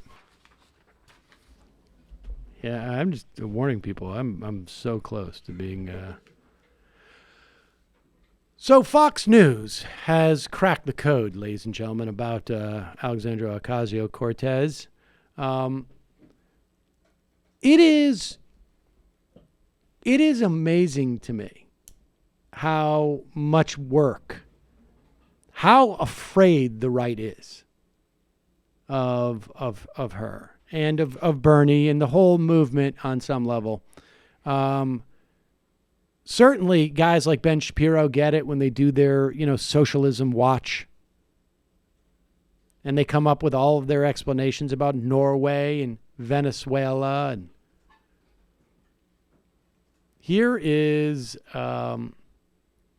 And this is funny. This segment is so backward ass. It's unbelievable to me. But let's listen to this. This is on Fox News. And what's her name? It is Charles Payne hosting Kelly Jane Torrance. She's a writer at the Weekly Standard. Right, Charles. And think about Alexandria Ocasio-Cortez, right? She actually was in a protest at Nancy Pelosi's office just a few days ago about the Green New Deal that she is going for. I think she's trying to be the Steve Bannon of the Democratic Party. And we saw how well Steve Bannon did. He tried to primary some candidates, in some cases successful, in some cases not. And those didn't work. Now, well, first of all, this is so confused. So AOC is not part of the insurgency against Nancy Pelosi. And I will remind people, Steve Bannon was the reason why Donald Trump got elected. I mean, remember, we're talking about a razor-thin margin. It's quite possible that without Steve Bannon, he loses. Without the Mercers, without Cambridge Analytics, he loses. It doesn't take much. 10,000 votes in Wisconsin, 10,000 votes in Michigan. 30,000, 40,000 in Pennsylvania. But I also just don't get it. Steve Bannon is preying on his ideology, preys on the racism and xenophobia of a significant portion of our population. And is she saying that AOC's desire for expanded Medicare and healthcare options and free college is playing on the desire of people to what? To have like a materially better life? I think we might be running up against the limitations of Kelly Jane Torrance's political vocabulary. Yeah. That might explain this. And, I mean, is there any doubt that if Steve Bannon was still working at the White House, that he would be a hero at Fox News? I mean, how many times was Steve Bannon on Fox News? 1 million times? There you have it. Meanwhile, as you know, Ivanka Trump has been the subject of now, there was announced today the Republicans will be launching 4 investigations in the House, which they will turn over to Democratic leadership, 3 investigations in the Senate. The acting Attorney General, Matt Whitaker, has opened an investigation involving the FBI. And, of course, Donald Trump is heading to West Virginia tonight to have a lock her up rally to call for the imprisonment of his daughter, Ivanka Trump, because she has been using emails from her private server to do government business. I gotta do one of these things. And I don't even want to get into this story. I just, the whole thing I find annoying. I just, let's let Mueller come in and just arrest them all, please. But that's not going to happen. But look what it's doing to Jeffrey Toobin on CNN. That's the thing. Is on CNN, you got to go in and pretend like, hey, this is normal to talk about this way. CNN's like a petri dish for everybody to look at how, like, sort of ideas. Exactly. How this stuff is going to mutate and develop. And but here is Jeffrey Toobin sort of just, I guess, breaking the fourth wall. Not really breaking the fourth wall, but sort of he's playing the subtext, folks. Prosecutor, CNN chief legal analyst Jeffrey Toobin and legal analyst Ann Milgram. Jeff, irony is dead. Is Ivanka Trump in legal trouble? No, I doubt it. But I mean, because I think most people realize that government officials do use their private email occasionally. Hillary Clinton did it too. It is not fundamentally a big deal. The news media made it a big deal. Donald Trump made it a big deal. But this is not a.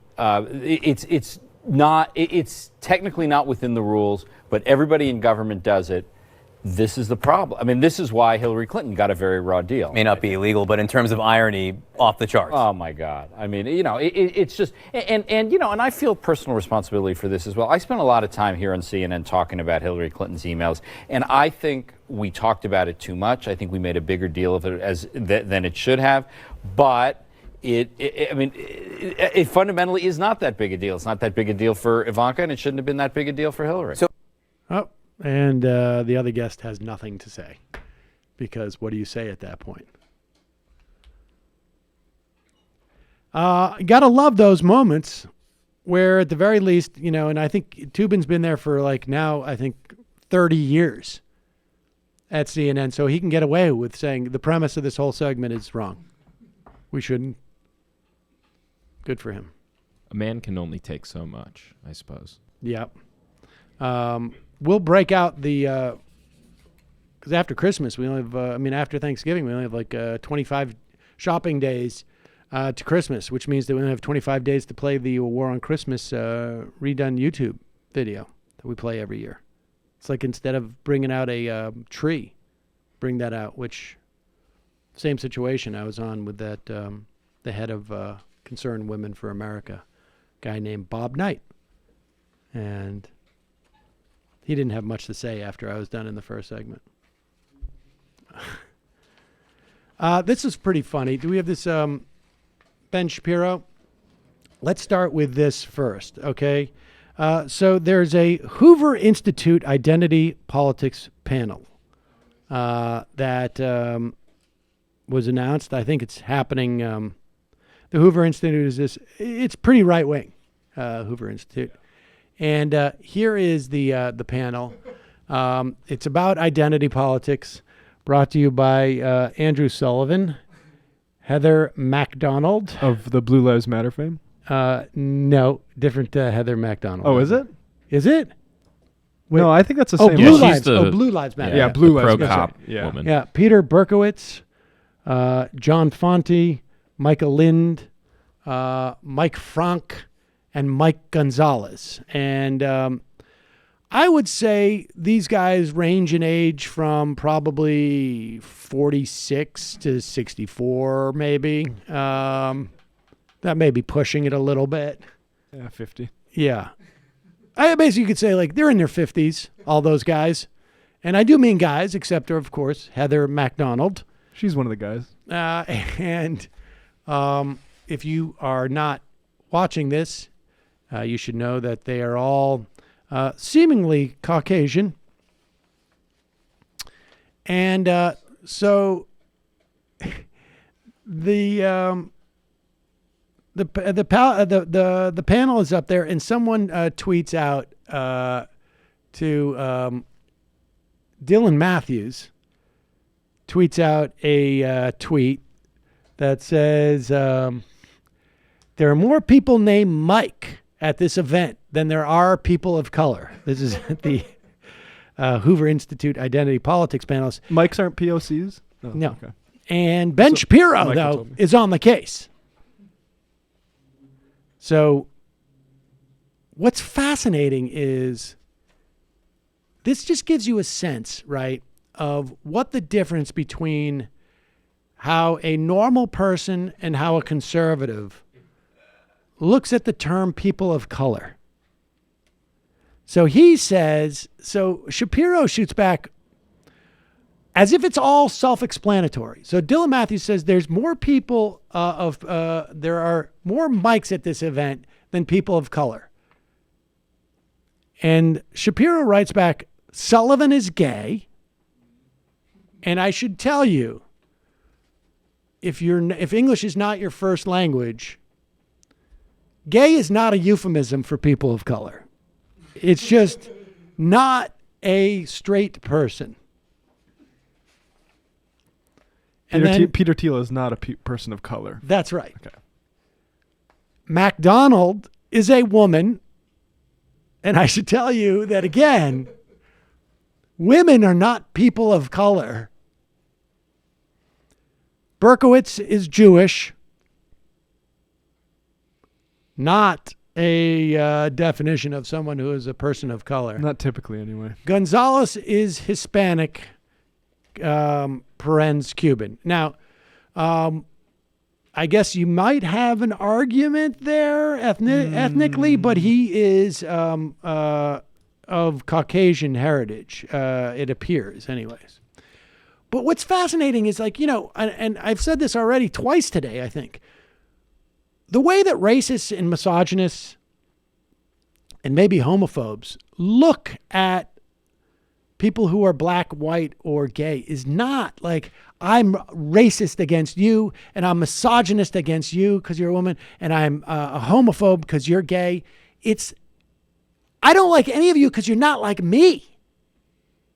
It's just this basic notion of, like, you're the other, which is what my point is about somebody who voted for Obama saying, like, look, I'm not going to have two non-normal presidents in a row. We just had one non-normal one. I want to go back to a normal one. And to illustrate this point, Ashley Feinberg writes back, just simply, it is a beautiful tweet. Quote, "What's your ethnicity? Question mark." End quote. And then another quote, "Woman." They don't even get it. They don't even get. They don't understand. He doesn't understand what whiteness is. They just don't disagree with the critique. They don't even get the most basic critique. It's fascinating. Incidentally, I should tell you, if you're not familiar with Ben Shapiro, he is the foremost intellectual on the right. And also a POC by his own logic. And a POC. Ben Shapiro. Serve that one up to you, Michael, when you're back. You can do Ben Shapiro, POC. There you go. Oh, that's a good one. That is a good one. Let's go to the lessons that out. IM's self-commissioned officer. After that Mrs. Fields ad, we know that there's more than one baked thing in that MR office. Jonathan Armstead, I'm torn. Part of me wants to lock Ivanka up for risking American lives by using her personal email address. But can we blame her? She's married to a felon in training, has a father-in-law in prison, was raised by a deadbeat dad with no respect for the law. It's really just a failure of fathers in this community, in our community. And yes, this is part of my new character, paternalistic black guy lectures just like Fox News does. Tommy D2. Could this be the worst rendition ever of that horrible, horrible song? Dragon Slayer, with the mounting rumors of a Seder 2022 Senate run. Is this the way to sell out and do the classic Republican move of promoting your new book, blaming the electorate? How your vote was stupid? Michael Newman from Mass. Do you think the reason conservatives are so desperately attacking AOC is because they are terrified of the possibility of her becoming House Speaker or Senator one day? Without a doubt. Yes. And not just her individually, but like more of her. She's what they're worried about. Yes. Like it almost ticks off every single box. And the socialism is the only one that they can actually cop to, right? Like what they're really worried about is the ascendance of women and people of color. But they'll call it socialism because their dads thought it was scary. Well, they called race mixing communism, 70 years ago. There you go. Bravo-matic. The only problem they have now, is that 70 years ago when they talked about communism, you had the evil Soviet Empire, right? And the money and the tanks and their ability to send people to the moon. And now the best they got is like Venezuela, where I think most Americans are like, what? Where is that? Is it somewhere around all of my debt? Exactly. Exactly. It's just Venezuela is just not the terrifying sort of force that I think the Soviet Union. The Soviet Union, it was a question of like, are they going to destroy us? And will we have like 3 minutes to find out about it and go under our desks? The fear about Venezuela is, are they going to start paying for free heating oil for poor people in this country again? Bravo-matic. Personally, I'm tired of seeing folks on Twitter and elsewhere acting as though no one in the Democratic caucus is capable of being speaker except Pelosi.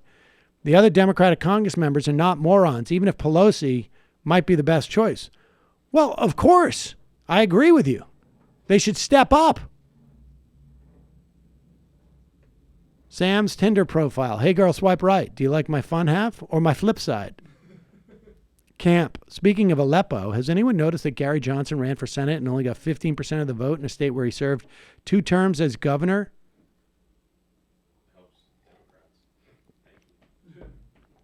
I did not notice that. Seamster.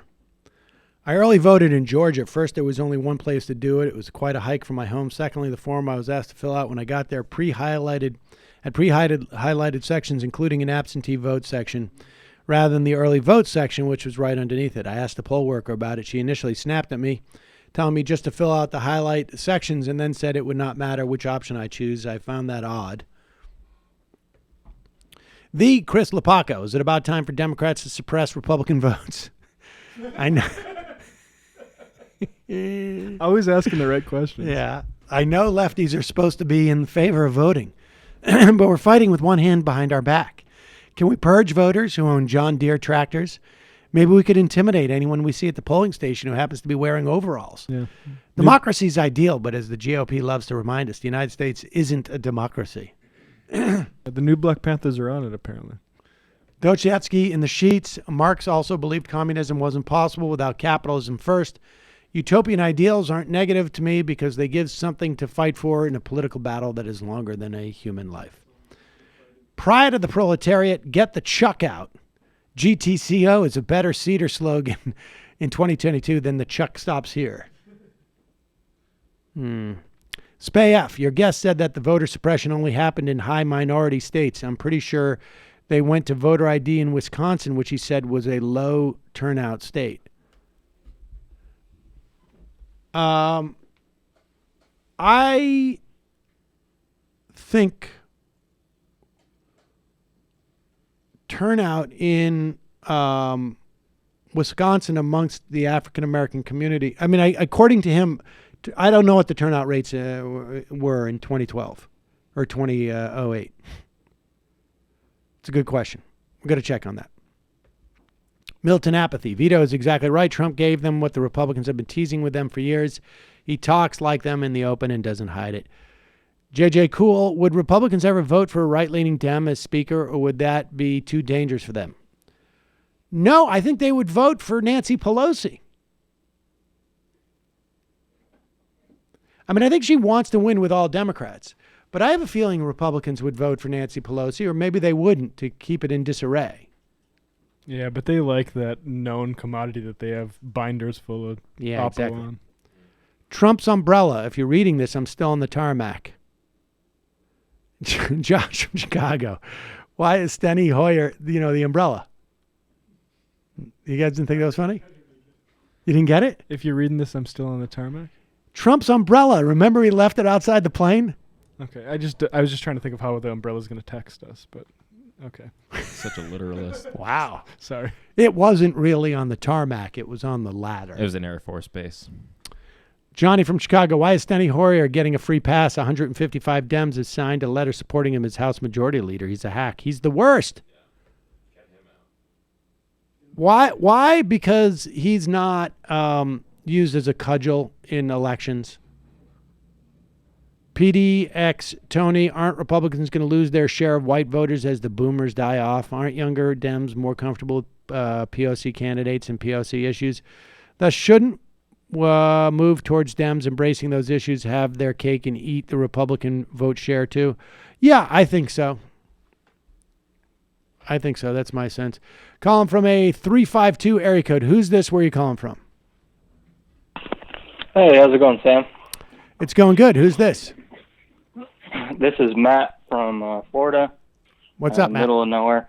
Anyway, I'm a Kyle Kulinski fan. I also watch your show too. But I saw him. About a week ago, he said one of the things that he's going to be fighting for on the forefront going forward is having 5 ballot initiatives on the federal level every election cycle, and I just want to know what your thoughts are on that. Having 5 ballot initiatives on the federal level? Yeah, as opposed to just the states. So what would that mean? You want a law passed in Congress to provide for ballot initiatives? Yeah, at the federal or every election cycle. And there has to be at least 5? Whatever number, just so that we can have more direct democracy. And what would be the means in which those initiatives gets on there? I don't know. I don't know who would decide what the issues would be that. Would you put a limit on the number of ones? No. So it's conceivable. I really don't know. I really called to see what your reactions would be. Well, my reaction is I haven't heard anyone say it but him. I mean, my reaction is I don't have enough information. Because I can tell you this, if you say, okay, we're only going to have 5. We're going to limit to 5. And theoretically this is about democracy, right? Right.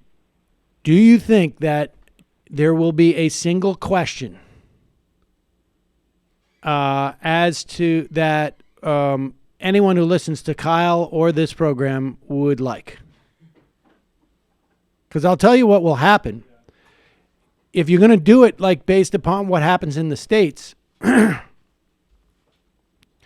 you're going to the amount, the broader. Okay, so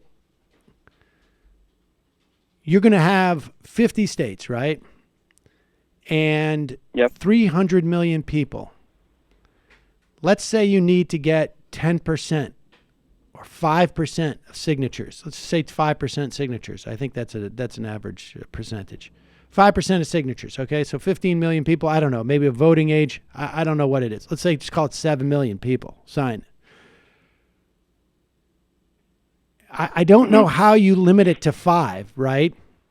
As opposed to just having a threshold. I don't think the point is to limit it. I think it's okay. just to have, So you could have 20, more. You could have 20 or 30 or 40 ballot initiatives on there, all bought by big money.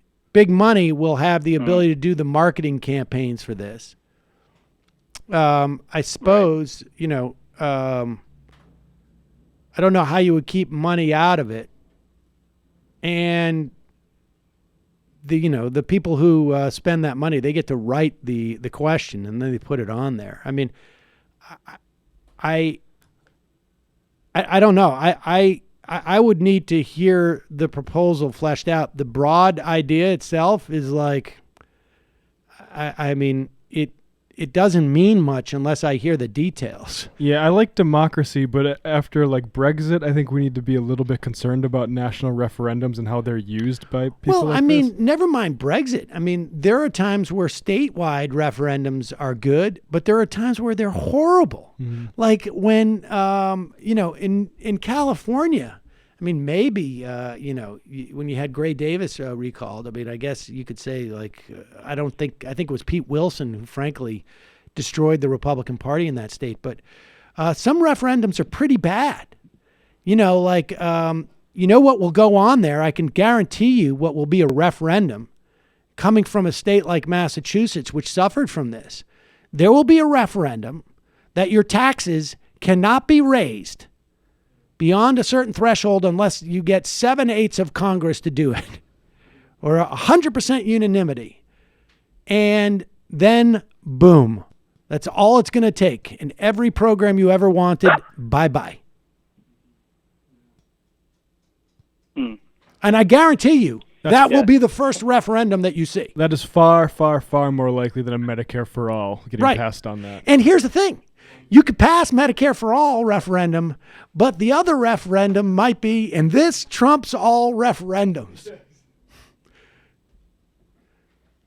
that they could, when it goes to the Supreme Court and the Roberts Court says, well, we have two referendums here. One says you cannot raise taxes without 7/8 of Congress and the Senate voting in favor of raising taxes. The other says institute a Medicare for all plan. Well, you can institute a Medicare for all plan, you just can't fund it. So you just got to figure out a new way of funding it besides taxes. I mean, that's what will happen. All right.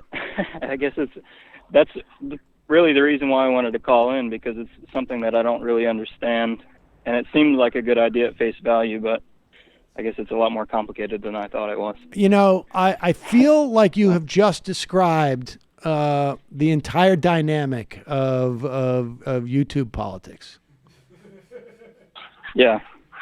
Appreciate the call, Matt. Well, I'm just trying to make the best of No, I mean, the information I like that I the have. idea behind that. I like the idea behind it.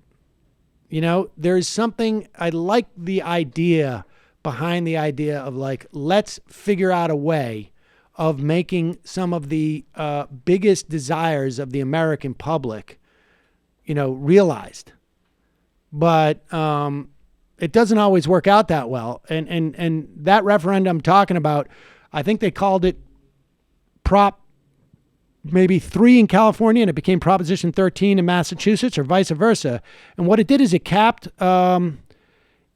property taxes. And property taxes are the primary way that schools are funded. And I don't know what it was like in California, but literally one day we went to school and there were no more sports. There was no arts. There was no music. It just destroyed public education. Appreciate the call, Matt. Thanks, Matt. Thank you. Calling from a 717 area code. Who's this? Where are you calling from? Hi, this is Danny from PA. Danny in PA. What's on your mind? Well, I've been trying to call in for a while now because ever since Bolsonaro was elected, that's been on my mind for a long time. I have a lot of close friends from or currently living in Brazil, and all of them have had to drop off the net because of it, because of how, just threat of being doxxed and everything happening there. All my friends have really appreciated the coverage that you've done, and I also think that it's great. But I did want to throw in a new lens to look at Bolsonaro's election that puts him in, that connects him close with the broader history of Brazilian authoritarianism and fascism. The theory that I use a lot is that the military junta in Brazil never ended. The person who I know the most that has argued this most prominently was a Brazilian Marxist, Vladimir Safato, who makes the case that of all the 5 main South American juntas, Brazil was the only one that never jailed a torturer. The paragraphs in the Constitution of Brazil on national security were copied directly from the 1966 Constitution. That ideology, where the military is the guarantor of security and stability, are all still present. They still have a military police. In February this year, the military was called in to Rio to disrupt protesters against the Social Security reforms with the explicit condition that they could not leave until the bill passed. Further, that somebody like Bolsonaro could even be elected in the first place with the full support of the military points to this, frankly, better than anything else. One of the things, too, that I think goes with that is that, I don't know if you saw, but in the lead-up to the election, there was a bunch of very prominent generals in Brazil who came out with all these statements, very cryptic statements about how even if the election goes in their direction, they would initiate a self-coup. My first reaction to that statement was that they're just admitting that the military still plays the same political role that it always has. But one of my friends pointed out to me, put it very bluntly, said, "You dumb fuck, you've been a Maoist for every year I've known you, and you can't think of another case in Latin America of a self-coup." Fujimori in Peru is somebody that Bolsonaro had praised extensively, saying essentially that his use of military intervention against the judiciary and legislature is a role model for him, that is his ideal governance. And that fits in perfectly with the idea that the military junta in Brazil is still present.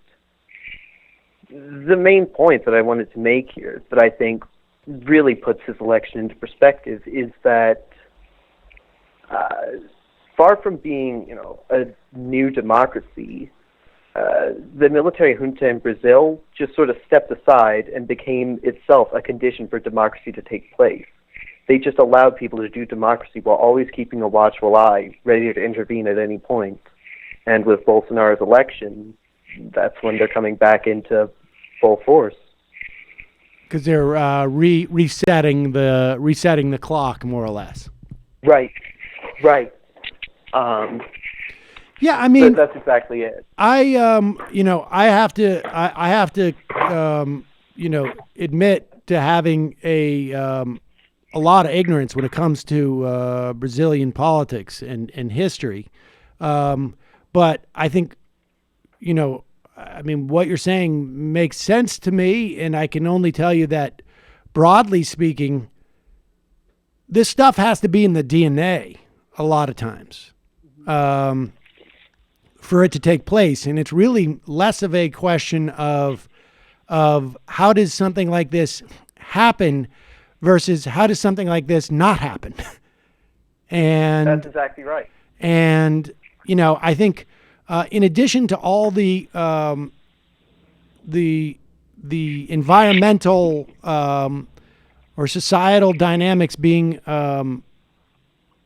right in Brazil, I definitely think the absence of a force in this country that would frown upon such a thing is also at play as well. But I mean, I think it's really fascinating, and I'm gonna read up on Vladimir Safatel. If I can plug this, I have a link on my social media page on Instagram. It's at Lethean.Cheers. And it has the link to an article explaining. Send it to majorityreporters@gmail.com, and we'll put a link. All right, we'll do. And then if I can close with one last thing about Brazil, too. Be quick. It's quick. During his first meeting, transition meeting, somebody in the background, while he was walking in, decided to play Bella Ciao, which is the Italian partisan song from World War II. And well, it was played instrumentally, but he just looked very uncomfortable as he was walking in, that he knew what was going to happen. Oh, that's funny. All right, appreciate the call, Danny. Yeah. Bye. All right, have a good day. In a Bad Situationist, we used that song as the basis of another song in A Bad Situationist. Have you heard that song, Bella Ciao? I think in the context of A Bad Situationist, but I can't remember. I think if I remember, it's the Partisan song. In the morning, if they come and get me. How does the tune go? Nope.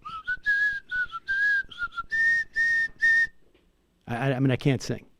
I'm a very bad singer, so I will defer to my whistling, which is actually not bad. You can hear you singing on Spotify, actually. That's true. I do have a song on Spotify. Folks, I'm sorry. We don't have time for any more calls. I apologize. I'm also feeling under the weather. I would go even further with this. We have hanging on the line over 11 people, some of whom have been on the phone for well over an hour. I apologize. Let's go to the IM, and then we'll do a couple more IMs, and then we'll get out of here. Letherners, please find a way to survive Thanksgiving as a Maoist surrounded by family members who grew up in a town dominated by a KKK. All right. Matt Youth, Sam, happy legal weed day in Massachusetts. Oh, congratulations. Are you and Reefer Cake going to hit up the dispensary in Leicester when you're back in Wormtown? Dude, I guess I got to do that. I got to do that. Scott from California. Alon's Twitter nowadays is the most how do you do, fellow kids thing I've ever seen. What does that mean? It's a Steve Buscemi meme. What is that from? It's from it's so embarrassing that I know this. It's from a Nickelodeon show where Steve Buscemi infiltrates a group of teenagers, and he has a skateboard and a backwards hat and a T-shirt that says music band, and he says, "How do you do, my fellow teens?" That's pretty good. I'd like to see that. That actually sounds pretty funny. Left hand left. Sam, to prevent colds and reduce duration, find the black elderberry syrup at your co-op. Oh, gotta get on that. In fact, we have some secret identity politics. AOC 2032. Let's shoot Sam into the sun. It's from 30 Rock? Police officer. I was part of a special task force of very young-looking cops who infiltrated high schools. How do you do, fellow kids? What? All right, good. It's actually funnier as a GIF. Yep. Oh, we ruined that. And then, of course, now the whole Music Band is also now a real band. I don't think as a result of that, but they're a very good band from Nashville, so I'll plug them. Ryan from Ohio, the head of the GOP in my county, posted on Facebook that the fires in California are God's punishment for liberals. He will not be resigning. Wow. Jesus. Ohio is just boo. All right, 3 more. By God, where is the evidence that Moore's Law would work better in a capitalism than in a socialist economy? I think that's just he's factoring in consumerism and buying phones and stuff like that. But I think the main thing that caused like semiconductors, for instance, to be shrunk is state investment, especially during the World Wars or World War II, I guess specifically. Bates Freshman, does using a place like Amazon that you have moral qualms about make you a sellout? That's a good question. I mean, we've had this question before. Like, I think there are instances where you can engage in stuff like that would be, I think, highly problematic. Like people say, like, I've got a job and I'm working at a bank, and I feel crappy about it because it's Wells Fargo and they suck. Which is different from like I'm working at Wells Fargo and incidentally I'm actually pushing clients into products they haven't bought and I'm just not telling them. That's different. If you're working somewhere and you've got to have a job and this and that, I mean, I think that's, less than focusing on your own personal sense of morals and ethics. It's far more important that society regulate a company like Amazon, make sure they don't get as large as they do so that they don't have this outsized political power. Because there's no, you don't want to get into a situation where like, oh, it's Amazon, but they're great. They're good people. This is not about the individuals. Yeah. And so, you deal with your own morality. Sellout to me is really just more like, am I doing something just for the money despite my having a personal sense of integrity sold out? So like, someone could do something, the exact same act, work for Amazon, and it's not being a sellout because it doesn't really bother them. I mean, De Blasio's a sellout. Well, that's different as opposed to you calling somebody else a sellout. Yeah. I mean, if you expand it to anybody who uses Amazon, then you're sort of devaluing the word sellout, which is fine. Who cares? Yeah. Christo. There used to be a time where we're like, why is that band using their music on that commercial? You know what's weird is you guys are just like looking at me like, what? When I first started listening to Sonic Youth, like, and they'd have those bits about like corporate America and like, those sorts of messages, it was weird because that didn't feel to me like it was going to become more relevant. Like, listen to the mid 2000s, it seemed kind of like old fashioned, and now it's just timely again. Right. Christo, beyond the obvious targets on the right, I'd love to see you debate some easy targets among the resistance Dems cohort. For instance, folks like comic Jen Kirkland needs to be taken down a peg. I saw some Twitter stuff. What happened? I don't know. I don't know. I don't know. I don't even know how to explain that. All right. Almost feels 2 unkind. more. Ashta Kongal. Why are people incapable of imagining a life without a system that's only been around for 400 of our 250,000 year history as a species? 60% of wildlife has gone extinct since 1970. Capitalism is killing us. Well, first off, I can't imagine that 250,000 years either. I don't. It doesn't seem so obvious to me. The years before capitalism, not so great either. I mean, we have a combination of technological development, which I think is not only down to capitalism. I mean, we would all argue that. I mean, we just argued that Moore's Law would have maybe existed in socialism. Yeah. I mean, I think the idea is I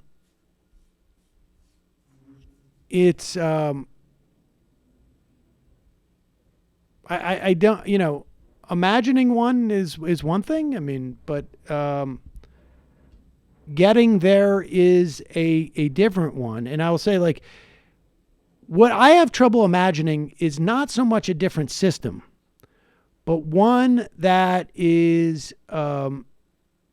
distinct, which calls for what I perceive as a fundamental change in some aspects of human nature. I'm not saying that capitalism is intrinsic to human nature at all.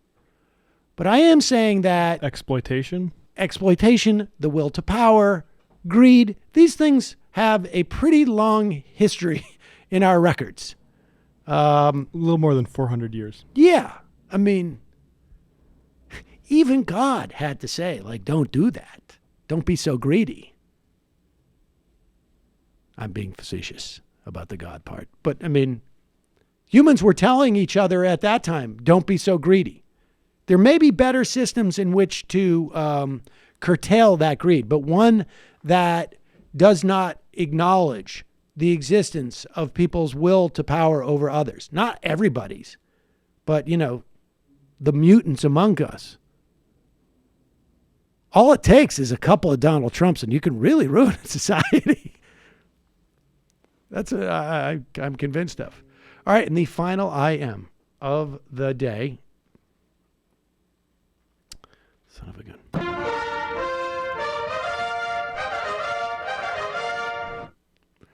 Who do you blame more for the current state of the GOP Trump? Roger Ailes or Rupert Murdoch? I see Ailes as more the brains and Murdoch as the money. Murdoch was did some real damage to Great Britain and before he came here. So I would say Murdoch. It might take all the strength I got to get to where I want, but I know somehow I'm gonna get there. I wasn't looking when I just got caught between the truth and the light bar, but finding out won't make me feel any better. Yeah, I know the clock is ticking, but the meds are gonna kick in, and my pilot light shining bright. I guess somewhere the choice was made for the option where you don't get paid, for the road that bends before it finally breaks you. I guess somehow I lost my drive between the 101 and the 5. Do you know how far the detour takes